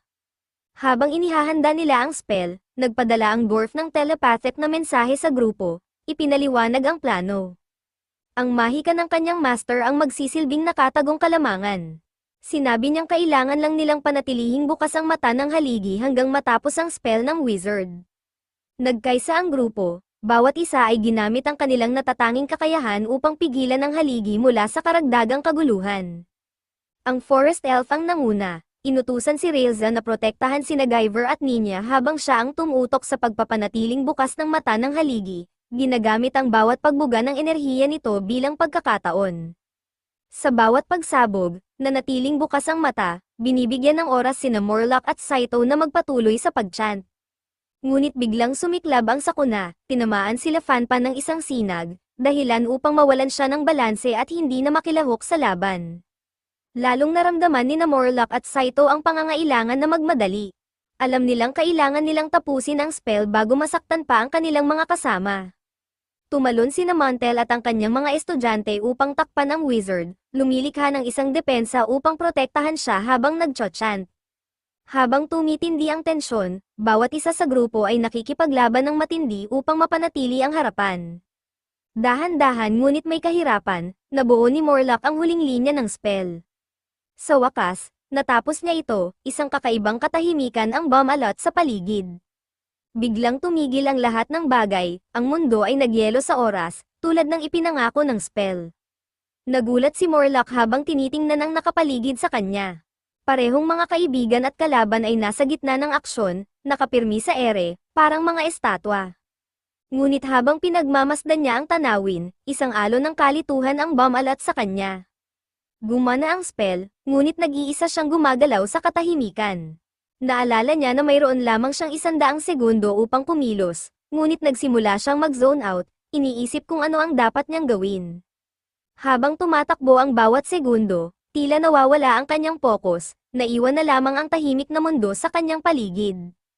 Habang nananatili ang mundo sa katahimikan, sinubukan ni Morlock na gisingin si Saito, ngunit walang nakaririnig sa kanyang boses. Biglang napatingin siya sa kanyang palad at napansin ang mga nakasulat na instruksyon. Nakasaad doon na kailangan niyang atakehin ang mga mata ng haligi gamit ang mahika. Agad niyang napagtanto na si Saito ang sumulat nito bilang gabay habang ang oras ay nakahinto. Isang bugso ng positibong enerhiya ang bumalot kay Morlock. Sa tindi ng kanyang galit, sumigaw siya na ipaghihiganti niya ang kanyang mga kasamahan, mga itinuturing niyang parang mga anak. Sa matinding galit, sinimulan niyang bigkasin ang isa pang spell, isang makapangyarihang mahika na magpapataas sa lahat ng kanyang kapangyarihan. Ginamit niya ang bawat hibla ng enerhiya niya upang lumikha ng isang nakamamanghang fiery blast na sapat upang sirain ang haligi. Ngunit bago niya ito may patama, biglang sumakit ang kanyang ulo, at bumalik ang mga alaala mula sa nakaraan. Nizalayan niya ang mga imahe ng bruha at ng ninja, kung paano siya umiiyak sa tabi ng halos patay na bruha, at kung paano sinabi ng fairy sa ninja na may mage na maaaring makapagligtas sa buhay ng bruha. Napagtanto ni Morlock na ang kanyang kalaban ay ginagawa ang lahat ng ito para sa pag-ibig at katapatan. Alam niyang kung sisirain niya ang haligi sa kasalukuyang paraan, hindi na matutulungan ang ninja at ang kanyang mga kaalyado. Ngunit para sa kaligtasan ng kanyang mga kaibigan at kasamahan, itinuloy niya ang kanyang atake. Ang dreadful magic ay tumama sa haligi, at unti-unting nagsimulang gumalaw muli ang oras. Nang bumalik sa normal ang paligid, nakita nilang nagsisimulang gumuho ang haligi. Ngunit sa gitna ng tagumpay, bumagsak sa lupa ang isang bahagi ng katawan ng wizard, ang kanyang braso. Nagulat ang lahat sa nakikita nilang trahedya. Sa kabila nito, kalmado lamang na sinabi ni Morlock na kailangan nilang hanapin ang mga pakpak ng fairy, na malamang ay nalaglag ng gamitin nito ang black magic. Sumigaw si Railza, tutol sa ideya. Sinabi niya na sinubukan ng ninja at ng kanyang mga kasama na patayin sila, kaya wala silang obligasyong tulungan sila. Ngunit ipinaliwanag ni Morlock na bago niya pinakawalan ang kanyang mahika, nakita niya ang mga alaala ng ninja at ng kanyang mga kaalyado. Dahil dito, hindi niya magawang patayin sila. Ginamit niya ang kalahati ng kanyang mahika upang bawasan ang pinsala sa haligi at sabay na nag-activate ng magic cancellation upang hindi mamatay ang ninja at ang kanyang mga kasama. Gayunpaman, ang sobrang pilit na paggamit ng kanyang mahika ay naging dahilan ng pagkawala ng kanyang braso. Pagkarinig nito, napaiyak si Railza at niyakap si Morlock ng mahigpit. Mabilis nilang sinimulan ang paghahanap sa mga itim na pakpak ng fairy. Matapos ang kaunting paghuhukay sa ilalim ng mga bato, natagpuan nila Fanpan ang mga pakpak. Nag-alok si Guyver na gamitin ang kanyang mahika upang maibalik ang mga ito sa katawan ng fairy. Ngunit nang ilalagay na nila Fanpan ang mga pakpak, biglang pumiglas ang fairy mula sa mga palad ni Guyver. Galit itong sumigaw, sinasabing ayaw niyang tumanggap ng charity mula sa sino mang kasama ng mga tao. Tumuro sila Fanpan patungo sa ninja at sumagot, ngunit ikaw din, nakikisama sa isang tao. Sa pagtatapos ng araw, natutunan ng fairy at ng ninja na maaari silang maging masaya sa piling ng mga tao. Ngunit habang nakatayo ang ninja, napapalibutan, ang kanyang mukha ay puno ng pagsisisi at lungkot. Inutusan siyang ibalik ang dalawang demonyo sa Demon Realm, ngunit ipinaliwanag niyang hindi niya ito magagawa sa sariling kagustuhan. Ang dalawang demonyo na ito ay matagal nang sumusunod sa kanya, hinahabol ang bawat hakbang niya, at sila rin ang nasa likod ng mga kamakailang pag-atake sa mga kalapit na nayon.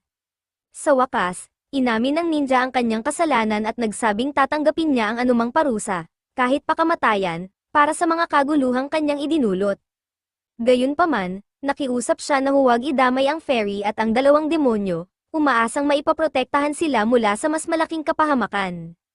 Habang pinagmamasdan siya, isang dwarf mula sa grupo ng mga adventurer ang tila nakikita ang lalim ng kwento ng ninja. Matapos ang ilang saglit, nagtanong ang dwarf kung hinahanap ba ng ninja ang isang makapangyarihang mage, isang taong may kakayahang kontrolin ang oras. Nagningning ang mga mata ng ninja sa tanong na iyon. Tumango siya, kinumpirma na narinig na niya ang tungkol sa ganitong mage. Alam niya na ang pangalan ng mage ay Crumb, at naniniwala siyang ang taong ito ang maaaring may hawak ng sagot upang may tama ang kanyang mga pagkakamali, marahil pati na rin ang mailigtas ang isang kaibigang nawala na matagal na. Ngumiti ang dwarf, itinuro ang direksyon kung saan ang sugatang wizard ay inaasikaso ni Montel at ng iba pang mga adventurer. Pagkatapos ay sinabi niya sa ninja ang nakakagulat na balita, ang hinahanap niyang mage ay naroroon mismo sa kanyang harapan. Ang wizard na tinatawag nilang Morlock ay walang iba kundi si Crumb, isang mage na kilala sa kanyang bihirang void rank, isa sa pinakamakapangyarihang antas ng magic. Ipinaliwanag ng dwarf na si Crumb ay isa sa mga pinakamahusay na mage mula sa sikat na Eastern Kingdom, at ang kanyang reputasyon ay umabot na sa malalayong lugar. 10 taon na ang nakalipas, siya ay sumikat nang magpasya siyang galugarin ang Great Labyrinth, isang lugar na puno ng mga hindi pa natutuklasang misteryo at panganib. Ang mga tagumpay ni Crumb ay ginawang alamat siya sa mundo ng mahika. Nang marinig ito, napuno ng pag-asa ang puso ng ninja. Mabilis ang tibok ng kanyang dibdib habang pinagmamasdan niya ang wizard, na ang isip ay puno ng posibilidad.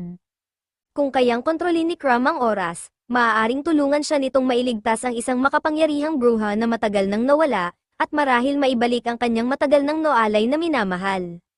Ang bigat ng kanyang despair ay unti-unting nawala, napalitan ng bahagyang liwanag ng pag-asa. Ngunit biglang may 3 espada na bumaon sa lupa sa kanyang harapan, na nagputol sa kanyang mga iniisip. Tumingin siya sa itaas, nagulat, nang makita ang 2 aninong figure na lumabas mula sa dilim. Ang 2 figure na lumabas mula sa dilim ay tahimik na kumikilos, ang kanilang mga mukha nakatago, ngunit ang kanilang presensya ay nakaka-intimidate. Ang kanilang mga dark cloaks ay umiindayog habang sila'y papalapit sa ninja at sa grupo ng mga adventurer. Hindi mabasa ang kanilang mga ekspresyon, ngunit agad nilang idineklara na parurusahan nila ang ninja para sa mga pagpatay. Iniutos nila ang mga espada na umatake sa ninja, ngunit bago pa man ito tumama, sumalo sa atake ang isa sa kanyang mga demonyong kasama. Galit na humakbang ang isa pang demonyo sa harapan ng 2 lalaki, binalaan silang huwag galawin ang kanyang amo. Kapag hinawakan ninyo siya, Tatapusin ko kayong dalawa, matapang niyang sinabi. Biglang nag-transform ang isa sa mga lalaki, siya pala ay isang demonyo rin, at sa gulat ng lahat, inihayag niyang siya ang tiyo ng demonyo na nagtatrabaho para sa ninja. Mabilis silang nagsimulang magkwentuhan tungkol sa mga masayang alaala ng nakaraan. Nakita ito ng Blackwing Fairy, na kinumpirma na ang Holy Knight ay isang mataas na ranggong demonyo. Tinanong ni Saito sila Fanpan kung ilang tao ang pinatay ng mga sneak attacks ng mga demonyo. Tumugon sila Fanpan na dalawa pa ang hindi nakumpirmang na-revive, isang Holy Knight at isang Magician mula sa ibang kaharian. Lumabas na ang dalawang lalaking nasa harapan nila ang parehong Holy Knight at Magician. Isa sa kanila ay ang ministro ng hari, idinagdag ng ministro na kung mapatawad ng dalawang ito ang ninja, hindi siya bibitayin. Ang ninja, puno ng pag-asa, nakiusap sa wizard kung maaari siyang tumulong na ibalik ang oras upang iligtas ang bruha. Ngunit ipinaliwanag ng wizard na kaya lamang niyang ihinto ang oras sa maikling sandali. Sinabi rin niya na ang time reversal magic ay isang napakakomplikadong spell, at tanging ang wizard na nagdala ng mga bagay mula sa ibang dimensyon sa mundong ito ang kayang magsagawa nito. Ngunit ang wizard na iyon ay nawala na, pagod na sa mundo. Walang nakakaalam kung nasaan siya, maaari siyang nasa demon realm, spirit realm, o marahil ay sa mundo ng mga tao, kung saan nagmula si Saito. Ang paghahanap sa kanya ay tila imposible, lumapit ang ministro at nagsabi na maaaring may isa pang paraan upang iligtas ang bruha. Ang hari na kanyang pinaglilingkuran ay may kakayahang isagawa ang time reversal magic, ngunit ang spell na iyon ay nangangailangan ng buhay ng isang tao na may koneksyon sa bruha. Agad na tumingin ang dalawang demonyo sa ninja, nagmamakaawa na huwag niyang isakripisyo ang sarili. Sinabi nilang maaaring may ibang paraan upang maibalik ang bruha. Ngunit matatag na sinabi ng ninja na gamitin ang kanyang buhay. Kung mabibitay rin lamang ako, sabi niya, gagamitin ko ang aking buhay upang protektahan ang babaeng mahal ko.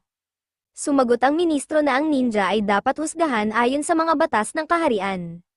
Ngunit idinagdag niya na kung ang lahat ay pipaikit sa mga kasalanan ng ninja at patawarin siya, maaari silang makahanap ng ibang solusyon. Sa huli, nagkaisa ang lahat na patawarin ang ninja. Tumayo si Saito at sinabi, kung ang ninja ay nagnanais na maging kapaki-pakinabang sa iba, dapat siyang bigyan ng pagkakataon na gawin iyon. Matapos maibalik ang mga demonyo sa kanilang mga tahanan, ang ministro ay agad na nakipag-ugnayan sa hari, na may kakayahang sirain ang sumpa ng bruha. Gumamit ang hari ng teleportation magic upang dalhin ang ninja sa kanyang kaharian. Pagkatapos ng teleportation, tinanong ni Leona si Saito kung nakita na ba niya ang hinahanap niyang robot vacuum. Tumugon si Saito na hindi pa niya ito natatagpuan, ngunit idinagdag niya na hindi naman iyon ang kanyang pangunahing layunin. Sinabi ng wizard na maaaring ang magician na dating nanirahan sa lugar na ito ang tumawag sa mga bagay na ito mula sa ibang mundo nang buksan niya ang mga pintuan patungo sa ibang dimensyon. Samantala, nagsimula nang dumagsa ang iba pang mga magician sa labyrinth, isang palatandaan na ang bagong lugar ay nagiging tanyag. Samantala, sinamahan ng hari ang ninja sa tahanan ng bruha upang sirain ang sumpang nagpahina at nagpatanda sa kanya. Sa kanilang paglalakbay, ipinagtapat ng ninja sa hari na ang kanyang padalos-dalos na pagmamahal sa bruha ang naging dahilan ng kanyang pagkatanda. Sinabi niya na sa unang pagkakataon, napagtanto niya na tulad ng pagpapahalaga niya sa kanyang mga kaibigan, ang mga taong napatay niya ay may mga mahal din sa buhay. Tumugon ang hari, ang katotohanan na ngayon mo lang napagtanto ang bagay na ito ay nagpapakita na ikaw ay nagkulang bilang tao. Tumindig ang hari, itinaas ang kanyang espada, at tumama sa ninja upang sirain ang sumpa. Ngunit, sa kanyang kabutihan, hindi niya pinatay ang ninja. Sa halip, pinutol niya ang isang braso at isang binti nito. Pagkatapos, lumabas mula sa kanyang silid ang bruha, muling bata at malakas. Ang kanyang balat ay makinis, ang mukha niya ay maliwanag, at puno siya ng sigla matapos ang mahabang pagpapahinga. Habang siya'y lumilingon, napansin niya ang isang figure na tahimik na nakatayo, ang ninja. Ngunit agad din niyang nakita na nawawala ang isang braso at isang binti nito. Bagamat masakit ang pagkawala ng kanyang mga galame, tila hindi ito alintana ng ninja. Ang kanyang tingin ay nakatuon lamang sa bruha, puno ng pag-asa. Ngunit hindi alam ng bruha ang kabuuan ng sakripisyong ginawa para sa kanya. Ang Blackwing Fairy ay isinakripisyo ang kanyang mga pakpak upang mailigtas ang buhay ng ninja, isang bagay na mahalaga sa kanyang pagkatao. Habang nakatingin sa ninja, walang naalala ang bruha mula sa kanyang nakaraan, ni ang koneksyon niya sa taong nasa harapan niya. Sa halip, tiningnan niya siya ng walang malasakit at tumalikod upang maglakad palayo. Habang pinapanood ito, naramdaman ng ninja ang matinding lungkot sa kanyang puso. Napagtanto niyang walang natirang alaala ang bruha tungkol sa kanilang pinagsamahan. Tahimik siyang tumalikod, dala ang bigat ng mga salitang hindi masabi, at sinimulan ang pag-alis mula sa lugar na iyon. Habang nagsisimulang lumakad palayo ang ninja, biglang lumitaw ang Blackwing Fairy, puno ng galit at sarkasmo. Tinawag niya ang ninja sa isang matinding tono, sinasabing huwag siyang umalis nang hindi ipinapahayag ang kanyang damdamin, ang pagmamahal na matagal niyang iningatan sa katahimikan para sa bruha. Ngunit puno ng kababang loob at pasasalamat, sumagot ang ninja, hindi mahalaga kung hindi niya maibabalik ang aking pagmamahal. Kontento na akong malaman na ligtas siya at buhay, galit na sumigaw ang fairy, ipinapaalala ang mga sakripisyo niya para sa ninja. Ibinigay ko ang aking mga pakpak, naging mahina at manipis sa proseso, all para makita ang iyong pagmamahal na magtagumpay. Ayaw siyang hayaang umalis ng duwag, hinamon siya ng fairy na manatili, harapin ang bruha, at subukang muling makuha ang kanyang puso. Habang tumatalikod ang ninja, napansin niya ang dalawang kaina-hinalang figura na papalapit sa bruha. Sa una, inakala niyang sapat pa ang kapangyarihan ng bruha upang harapin ang ganitong mga banta, kaya hindi siya nakialam. Ngunit ang Blackwing Fairy, na matalas ang pakiramdam, sinabi sa kanya, wala na siyang mahika. Nawala ang kanyang kapangyarihan habang siya'y nagpapahinga ng mahabang panahon. Ang revelasyong ito ay gumising sa ninja, at agad siyang sumugod patungo sa bruha upang protektahan siya. Sa mabilis at walang alinlangang kilos, itinaboy niya ang dalawang lalaki na naglakas loob na lumapit sa bruha. Sa kanyang sorpresa, ang dalawang figurang ito ay hindi pala ordinaryong tulisan, kundi ang kanyang sariling mga sworn brother demons, kasama ng Blackwing Fairy upang maglaro ng mahalagang papel sa kanyang kwento ng pag-ibig. Nagpunta rin sila upang tulungan ang ninja na malampasan ang kanyang takot at muling makuha ang puso ng bruha. Umaasa sila na sa kanilang tulong, ang ninja at ang bruha ay muling matutuklasan ang kanilang pagmamahalan at magsama sa wakas. Sa labasan ng labyrinth, nagpaalam ang mga adventurer sa isa't isa, nagkakanya-kanya ng landas ngunit nangangakong magkikita muli kapag muling pinagsama sila ng tadhana. Sama-sama silang bumalik sa bayan, pakiramdam ay parehong pagod ngunit tagumpay.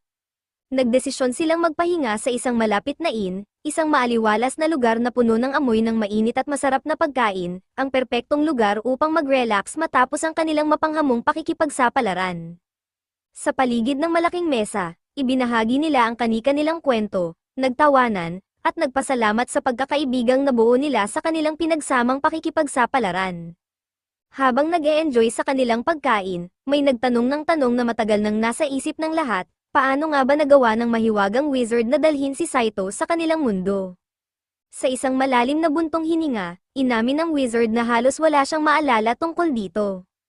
Naalala niya lamang na nagsasanay siya ng mahika, isang araw, tulad ng kanyang nakagawian, nag-ensayo muli ng mahika si Morlock. Sa kalagitnaan ng kanyang pagsasanay, biglang lumitaw si Saito sa kwarto ni Railza, parang dala ng kapalaran o pagkakataon. Puno ng pagkalito, inamin ng wizard na hindi niya sinadyang dalhin si Saito sa kanilang mundo. Sinabi niya na walang pahintulot ang ginawa niyang magic, at ramdam niya ang pagkakasala sa nangyari. Ngunit, sa halip na magalit, nagpasalamat si Saito. Sinabi niyang ang twist ng kapalarang ito ang nagligtas sa kanya mula sa isang nakamamatay na aksidente sa kanyang sariling mundo. Sa kanyang puso, wala siyang galit, bagkus, may pasasalamat siya sa pagkakataong mabuhay muli sa kakaibang mundong ito. Tahimik na napaisip ang grupo hanggang sa magsalita sila Fanpan, ibinulalas ang ideyang gumugulo sa isipan ng lahat. Sinabi niya na kung ang mahika ng wizard ay sapat na malakas upang dalhin si Saito sa kanilang mundo, marahil maaari rin itong gamitin upang maibalik siya sa kanyang pinagmulan. Ang posibilidad na ito ay nagdala ng halong emosyon sa lahat. Tahimik na pinag-iisipan ng bawat isa kung ano ang kahulugan nito, lalo na para kay Railza, na naging malapit kay Saito dahil sa kanilang mga laban at pinagdaanang pagsubok. Ang ideya ng pagkawala ni Saito ay tumama ng malalim sa kanya. Ramdam ni Railza ang paglaban ng kanyang puso, naalala niya ang pangako ni Saito, ang manatili sa kanyang tabi at magtrabaho kasama siya hanggang sa huli. Ang ideya ng paghihiwalay mula kay Saito ay napakasakit, dahil pinahahalagahan niya ang pagkakaibigan, lakas, at liwanag na dinala nito sa kanyang buhay.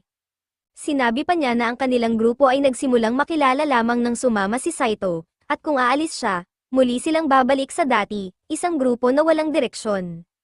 Sa sakit ng damdaming iyon, tumakbo si Reza palabas ng luhaan. Agad siyang sinundan ni Saito, isang alamin kung ano ang nararamdaman ni Reza.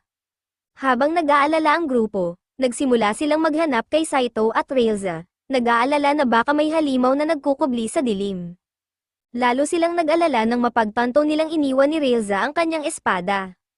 Samantala, si Saito, isang tahimik na adventurer mula sa ibang mundo, ay patuloy na naguguluhan tungkol sa kanyang lugar sa mundong ito, lalo na sa kanyang relasyon kay Reza, ang makapangyarihang mandirigma. Sa kanilang pag-uusap, parang naramdaman ni Reza ang pag-aalinlangan ni Saito. Kaya't direkta niyang tinanong ito kung nais ba niyang bumalik sa kanyang sariling mundo. Sa wakas, inamin ni Saito na hindi niya talaga nais bumalik. Ipinaliwanag niya na wala naman talagang nagmamahal o naghihintay sa kanya doon.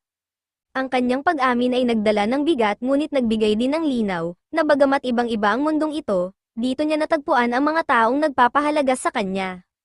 Habang unti-unting nagbubukas si Saito tungkol sa kanyang nararamdaman, biglang lumitaw mula sa dagat ang isang napakalaking nakakatakot na halimaw, isang centipede-like na nilalang na nababalutan ng makakapal na armor. Sa bilis ng kilos nito, agad itong sumugod kay Reza. Ang mga matatalim na kuko nito ay nakahanda para umatake. Si Saito ay napatigil sa takot, tuluyang nanigas habang pinapanood ang nilalang na halos tumama na kay Reza. Sa isang iglap, bumaon ang mga kuko ng halimaw sa armor ni Reza. Pinanood ni Saito sa pangamba, takot na baka mapahamak ang kasama niya. Ngunit, sa kanyang gulat, ginamit ni Reza ang buong lakas niya, hinawakan niya ang halimaw gamit ang kanyang mga kamay at pinunit ito ng dalisay sa dalawa. Bumagsak ang walang buhay na katawan ng halimaw sa tubig. Si Reza, bagamat nanalo, ay nanginginig pa rin, sa mga aksyon niya, walang salitang ipinakita niya kay Saito kung gaano kahalaga ito sa kanya. Para bang sinasabi niya na wala ng ibang tao sa mundong ito ang mas mahalaga kaysa sa kanya. Si Saito, na nanginginig pa rin ngunit labis na ginhawa na ligtas si Reza, ay lumapit upang suriin ang kanyang mga sugat. Napansin niya ang ilang gasgas at maingat na naglagay ng maliit na benda sa isa sa mga ito. Ipinaalala rin niya sa kanya na uminom ng anti-venom potion bilang pag-iingat. Sa tahimik niyang paraan, ipinakita ni Saito na mahalaga rin sa kanya si Reza, at ipinaabot niya ang kanyang kagustuhang manatili sa tabi ng taong tunay na nangangailangan sa kanya. Si Reza ay naantig ngunit pilit itinago ang kanyang nararamdaman. Sa halip, tumingin siya sa bumagsak na halimaw upang ilihis ang usapan mula sa emosyonal na sandali. Sinubukan niyang gawing magaan ang usapan sa pamamagitan ng pagkomento tungkol sa lumalawak na kaalaman ni Saito tungkol sa mga halimaw. Bago pa sila makapag-usap ng mas malalim, dumating sina Morlock at Lafanpan sa lugar. Sa gitna ng kanilang pag-uusap, muling tinanong ni Reza ang matandang wizard kung maaari bang gamitin ang kanyang mahika upang maibalik si Saito sa kanyang orihinal na mundo. Matagal na pinag-isipan ng wizard ang ideya at ipinaliwanag na kahit na mayroon siyang tamang spellbook, ang pagbabalik kay Saito sa kanyang mundo ay ilalagay siya sa eksaktong parehong sandali at sitwasyon kung saan siya unang umalis, sa harap ng paparating na truck na nagdala sa kanya sa mundong ito. Ang ideyang ito ay nagdala ng panandaliang lungkot kay Saito, ngunit mabilis niya itong iniwaksi, puno ng glimmer ng pag-asa. Sinabi niyang hindi rin naman niya planong bumalik. Napagtanto niya na sa wakas, natagpuan niya ang isang lugar kung saan siya kinakailangan at, higit sa lahat, tinatanggap. Sa pagtibay ng kanyang pasya, pinili ni Saito na manatiling adventurer, kasama si Reza at ang kanilang mga kaibigan. Yakap ang mga panganib at hiwaga ng bagong mundong ito, tinanggap niya ang buhay na puno ng pakikipagsapalaran at koneksyon. Habang patuloy sa kanilang paglalakbay, mas matatag ang kanilang samahan kaysa dati, handang harapin ang mga bagong hamon ng magkasama. Ngunit ilang buwan matapos ang matinding laban sa mga dark spirits, isang mensahero ang dumating dala ang nakakagulat na balita, pumanaw na si Morlock, ang kanilang wizard. Nabigla ang grupo, lalo na si Reza, na agad nakaramdam ng pagkabalisa. Sinubukan niyang mag-isip ng anumang posibleng solusyon upang maibalik siya. Tinanong niya ang mensahero kung may dala itong revival potion o kung maaari nilang dalhin ang katawan ng wizard sa pinakamalapit na templo para sa revival. Ngunit malamig na tinanggihan ng mensahero ang kanyang mga alalahanin, ipinaliwanag na ang ganitong proseso ay nangangailangan ng malaking halaga, isang gastos na wala ni isa ang handang akuin. Sa isang walang malasakit na tono, sinabi ng mensahero na ang katawan ng wizard ay inilagay lamang sa isang simpleng shed upang maiwasan ang agnas. Ngunit kahit iyon ay hindi sapat upang maprotektahan ito, isang asong ligaw ang nakagat sa katawan, dahilan upang kailanganin nilang mabilis na ilibing ito upang maiwasan ang karagdagang kawalang-galang. Ang grupo ay bumisita sa libingan ng wizard upang magbigay pugay, at malinaw na bawat isa sa kanila ay nakaramdam ng matinding lungkot at pagsisisi. Sila Fan Pan, na may malawak na kaalaman sa mahika, ipinaliwanag na ang revival magic ay malamang hindi na epektibo kapag nasira na ang katawan, lalo na kung ito'y nailibing na. Sa kabila ng kanyang paliwanag, hindi pa rin matanggap ni Saito ang pagkamatay ng wizard. Ang kanyang puso ay puno ng pagsisisi, iniisip kung paano sila nabigo na iligtas ang wizard sa kabila ng kanilang mga pagsubok sa mas mapanganib na sitwasyon. Para sa kanya, parang hindi kapani-paniwalang ang isang malakas na wizard ay matatalo ng simpleng lason. Ganito rin ang nararamdaman ni Railza, na nahihirapang tanggapin na ang isang makapangyarihang tao tulad ng wizard ay maaaring bawian ng buhay sa labas ng isang labanan. Ngunit sa gitna ng lungkot at kawalang pag-asa, isang sinag ng pag-asa ang bumalat kay Saito. Iminungkahi niyang subukan nilang hukayin ang katawan ng wizard upang bigyan siya ng pagkakataon sa revival magic. Alam ni Railza na ang revival magic para sa isang high-level mage tulad ni Morlock ay mangangailangan ng malaking donasyon sa simbahan, isang gastos na hindi nila kayang akuin. Ngunit iginiit ni Saito na sa mundong ito, hindi tulad ng kanyang pinagmulan, ang kamatayan ay hindi kailangang maging wakas. Bawat sandaling lumilipas ng walang aksyon ay nagpapababa ng kanilang tsansa na maibalik ang wizard. Ang determinasyon ni Saito ay nagbigay inspirasyon kay La Fan Pan. Sang-ayon siya kay Saito na dapat silang kumilos agad. Sinimulan niyang ihanda ang sarili upang maghanap ng mga kinakailangang gamit para sa revival, habang iniutos kina Railza at Saito na maghanap ng angkop na mga gamit panghukay. Habang papunta sa magic shop, iniisip nila Fan Pan kung gaano kahalaga si Saito sa kanilang paglalakbay. Alam niyang kung wala ito, baka sumuko na sila noon pa. Ngunit sa kabila ng kanyang determinasyon, nahirapan sila Fan Pan. Ang bawat tindahan na kanyang pinuntahan ay puno ng mga tao, at tila imposibleng makuha ang mga kailangan niya. Sa wakas, pakiramdam niya ay talunan, bumalik siya sa libingan ng wizard, puno ng pagkadismaya at tanong kung paano pa nila maibabalik ang kaibigan nilang minamahal. Pagdating nila Fan Pan sa libingan, nanlaki ang kanyang mga mata sa pagkabigla. Ang libingang maingat nilang hinukay ay ngayon wala ng laman, ang lupa ay nagkalat sa paligid, at ang katawan ng wizard ay nawala. Dumating sina Saito at Railza, at pareho nilang nakita ang kakaibang tagpo. Ngunit bago pa nila maunawaan ang nangyayari, isang kakaibang figura ang nakakuha ng kanilang pansin. Sa di kalayuan, may nakatayong lalaki na tila nakasuot ng punit-punit na itim na kapa at mataas na sombrero tulad ng sa isang wizard. Ngunit may mali sa kanya, ang figura ay nag-iisa, nagpapakawala ng mga fire magic sa kalangitan ng walang direksyon, parang wala itong kontrol. Habang pinapanood nila, unti-unting naging malinaw na hindi ito isang ordinaryong tao. Ang figura ay mukhang isang kalansay, at ang hungkag nitong mga mata ay nagliliwanag ng nakakakilabot na liwanag. Sa unang tingin, napaisip sina Railza at Saito kung ito nga ba ang kanilang wizard, si Morlock, na tila muling nabuhay ngunit sa isang baluktot na anyo.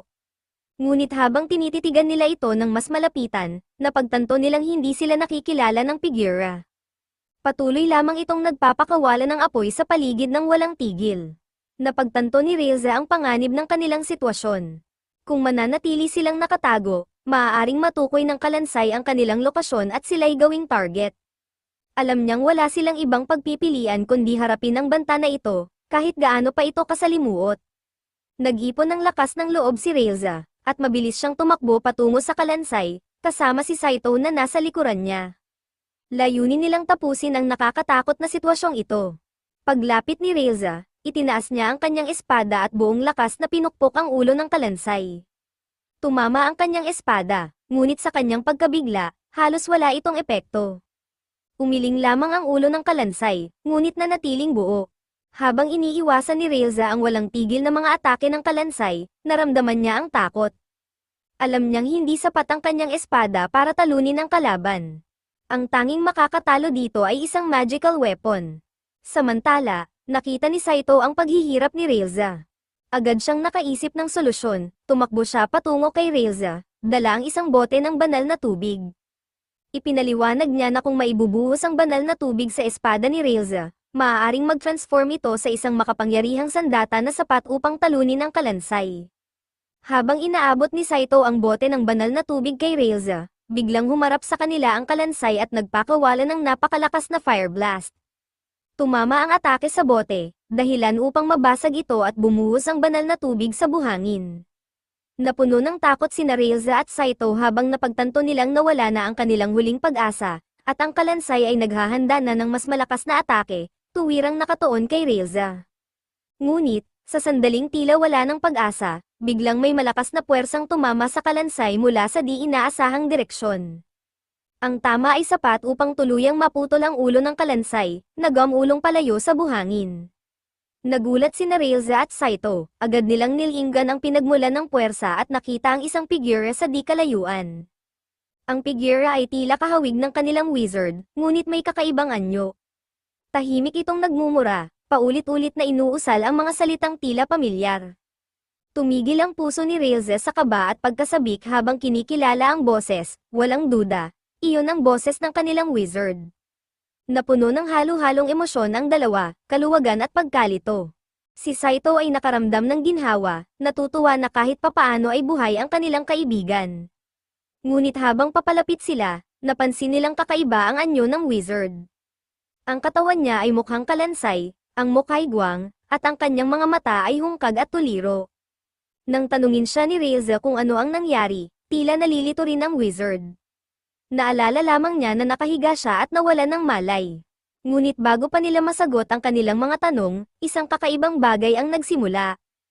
Ang katawan ng wizard ay unti-unting nagbago, ang kanyang laman at buto ay unti-unting bumalik.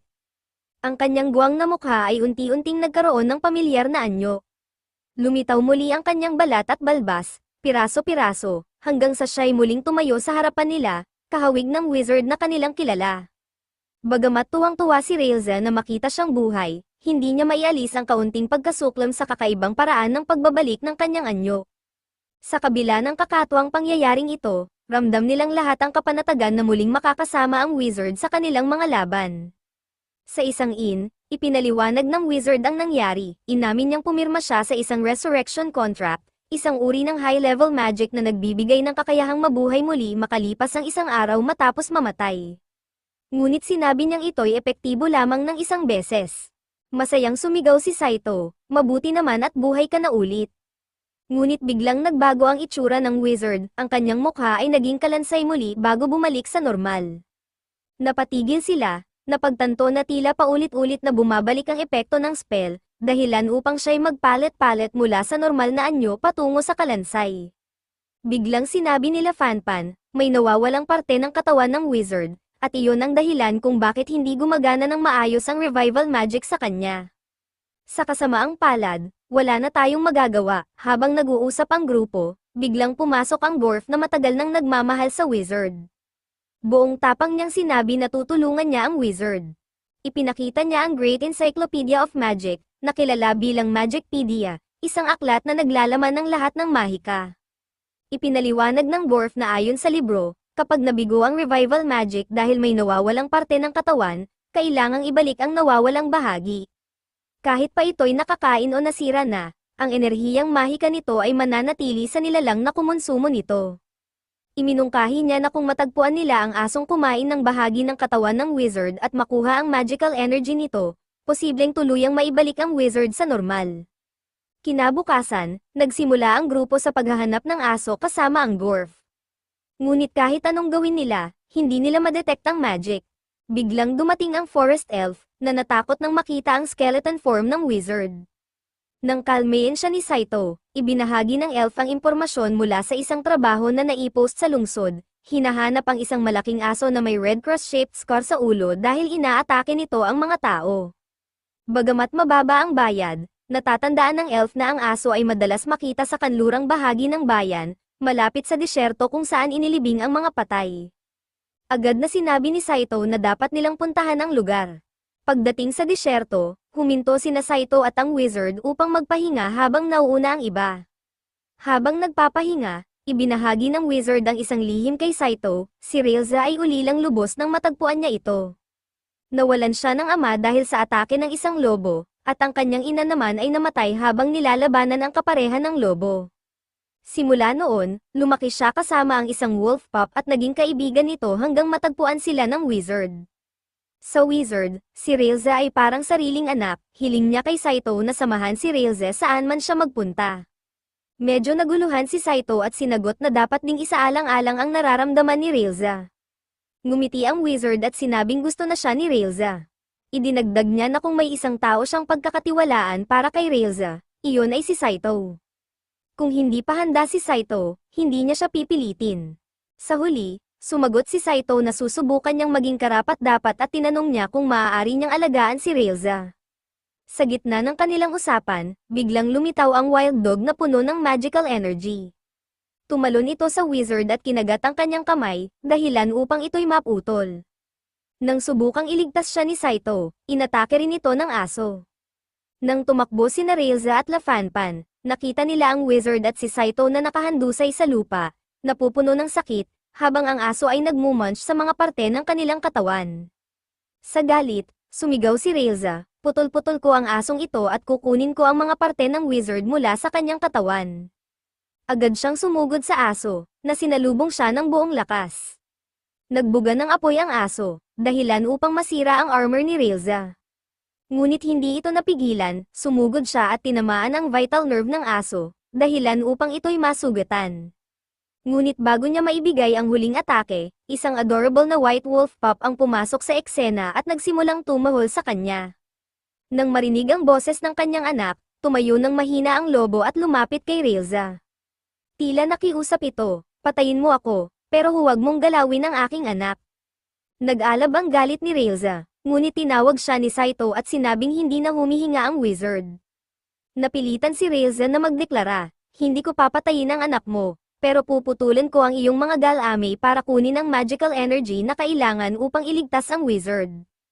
Habang itinaas ni Rilza ang kanyang espada upang putulin ang galame ng lobo, biglang may dalawang tentacle na tumagos sa katawan ng lobo. Napasigaw si Lafanpan, "Ito ang Great Demon." Ang halimaw ay nagsimulang maglaho kasama ang katawan ng lobo, ngunit mabilis na kinuha ni Saito ang isang anchor mula sa kanyang tool belt at inikat ito sa katawan ng lobo, determinado na hindi ito pakakawalan hanggang hindi nila naibabalik ang wizard. Agad namang pinuno ni Lafanpan ng magic ang espada ni Rilza. Humiling si Rilza sa Demon King na bitawan ang lobo, ngunit tumanggi ito. Ipinaliwanag ng demonyo na nais niyang maghayganti para sa kanyang namatay na kapatid, at sinabi niyang dapat ay matagal nang namatay ang lobo, ngunit nakakain ito ng napakaraming magical energy.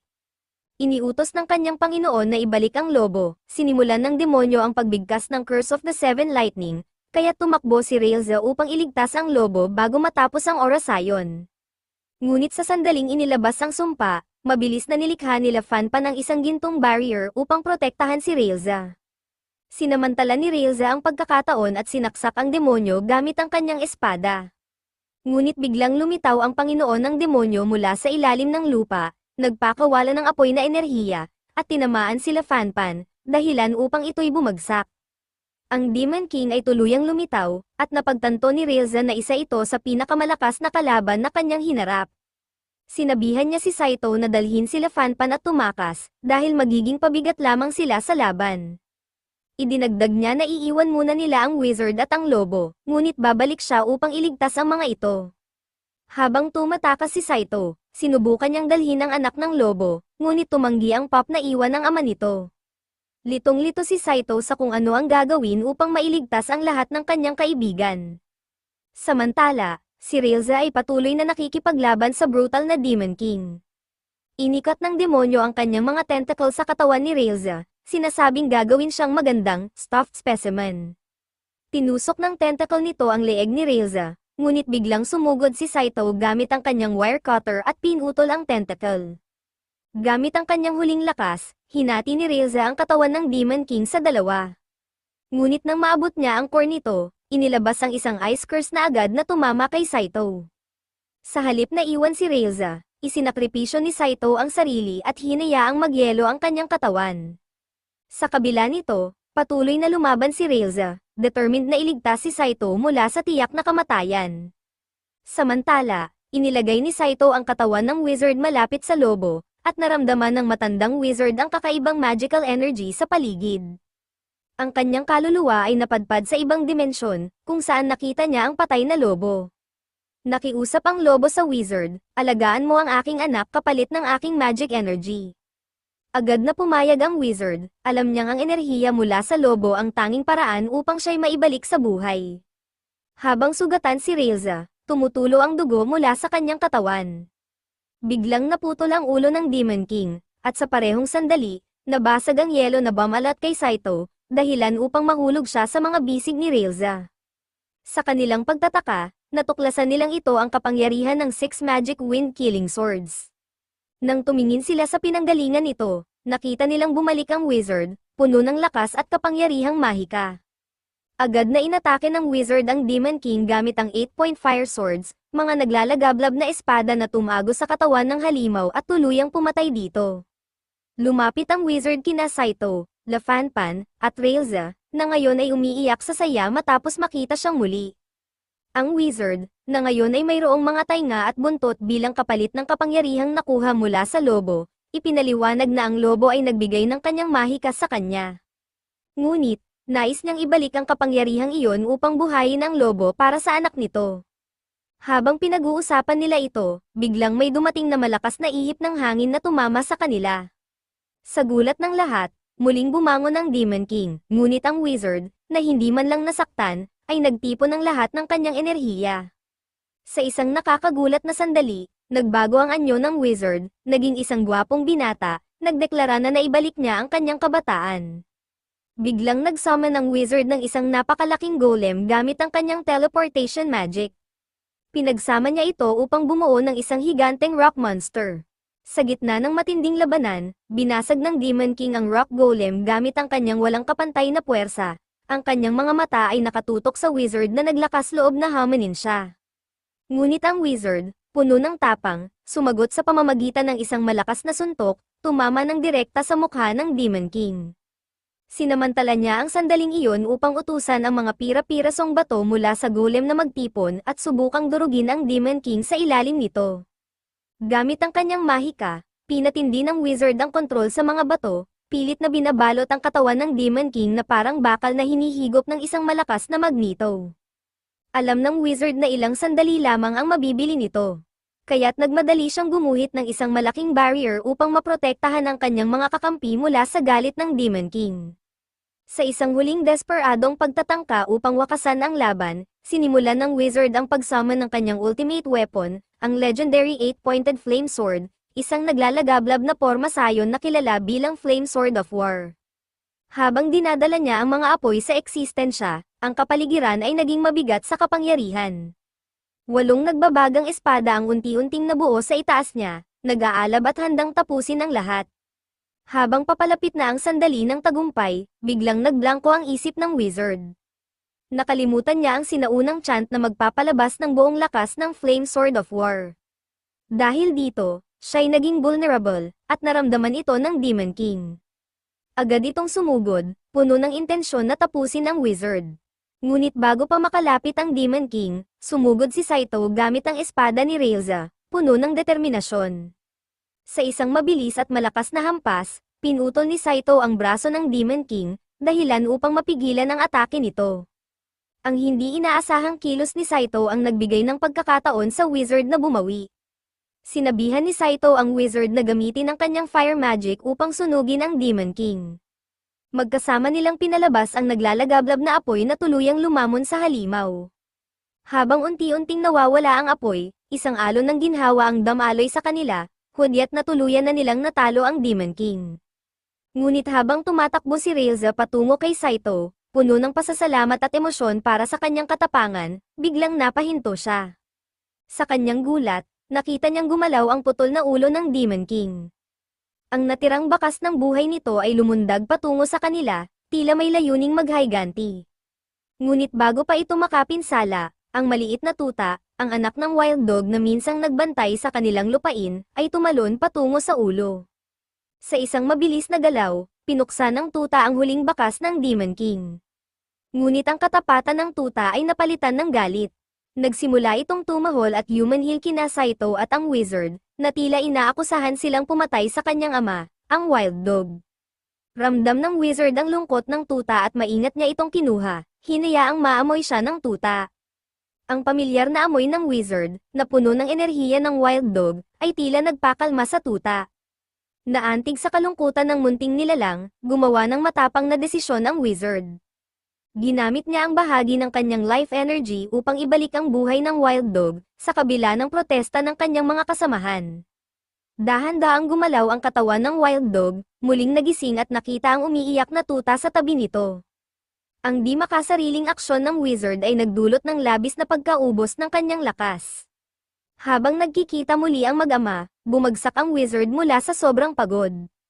Punong-puno ng pag-aalala, binuhat siya ni Reza at nagpasyang dalhin siya pauwi upang maalagan. Pagbalik sa inn, nagising si Saito mula sa isang malalim na pagkakatulog. Sa kanyang paggising, nakita niyang nakaupo si Reza sa tapat niya, tahimik ngunit matatag ang tingin sa kanya. Ipinaliwanag ni Reza na nawalan siya ng malay dahil sa pagod at emosyon matapos ang laban. Pagbalik nila sa inn, napansin ni Saito ang kakaibang lambot sa ekspresyon ni Reza, isang bihirang kislap ng pag-aalala. Tahimik silang nagbahagi ng sandali hanggang lumabas sila upang sumama sa iba. Sa labas, gising na ang wizard at tila tuluyang nakabawi mula sa kanyang pagod. Gayunpaman, ang kanyang sigla ay nagdulot muli ng kalokohan, nakikipagkulitan sa mga bisita at tauhan ng inn, ikinagulat ng lahat. Kalaunan, umakyat sina Reza at Saito sa tuktok ng labyrinth upang makita ang paikot-ikot na landas sa ibaba. Sa katahimikan ng tanawin, naging seryoso si Reza at ibinahagi ang isang personal na kwento. Sinabi niya na habang nagpapahinga si Saito, kinausap niya ang isang ligaw na aso na kanilang nadaanan. Hindi ito karaniwan para sa isang tulad niya, ngunit naalala niya ang wolf pup na minsan niyang inalagaan noong bata pa siya. Tatlong taglamig niyang kasama ang wolf pup, at magkasama nilang hinarap ang mga mahihirap na panahon. Pinasalamatan niya ang karanasang iyon na humubog sa kanya bilang isang matapang ngunit minsang magaspang na tao. Sinabi niya na ang ganitong pagkatao ang dahilan kung bakit siya mas nababagay sa mga taong tumatanggap sa kanya kung sino siya. Napagtanto ni Saito kung gaano kahalaga sa kanya ang presensya ni Reza. Hindi niya napigilan ang sarili at biglang nasabi, mas kailangan kita kaysa sino man sa mundong ito. Nang magsettle ang bigat ng kanyang sinabi, isang dwarf ang dumating na humihingal at galit. Agad niyang sinabi na nawala ng wizard ang susi ng inn at kailangan ng tulong ni Saito upang buksan ang mga lock. Habang inaayos ni Saito ang gulong ginawa ng wizard, naghanda siya ng maliit na bote ng honey bilang regalo sa wizard. Sa isang bihirang sandali, mukhang natuwa ang wizard sa simpleng kilos na ito. Ang matamis na treat ay sandaling nagpahupas sa kalokohan ng wizard. Naghanap si Saito ng oras upang bumalik kay Reza at nagdala ng isang espesyal na Rejalong espada na siya mismo ang gumawa. Habang tinitingnan ni Reza ang sandata, napansin niyang may maliit na hairpin sa hawakan nito. Naunawaan niyang ito ang paraan ni Saito upang magbigay ng personal na regalo bukod sa praktikal na armas. Ngumiti si Reza at inilagay ang hairpin sa kanyang buhok bilang tahimik na pasasalamat. Habang nagpahinga sila Fanpan sa maliit na bath na inihanda ni Saito, siya'y lubos na nasiyahan. Ngunit kinabukasan, sa kanyang paggising, hindi na siya maliit na fairy, naging kasing laki na siya ng tao. Sa saya, lumabas silang magkasama upang maglakad, at binigyan siya ni Saito ng maganda at eleganteng robe. Tumanggi sila Fanpan noong una dahil wala siyang gintong barya upang bayaran ito, ngunit sinabi ni Saito na ito'y isang regalo bilang pasasalamat sa kanyang di makasariling mga aksyon.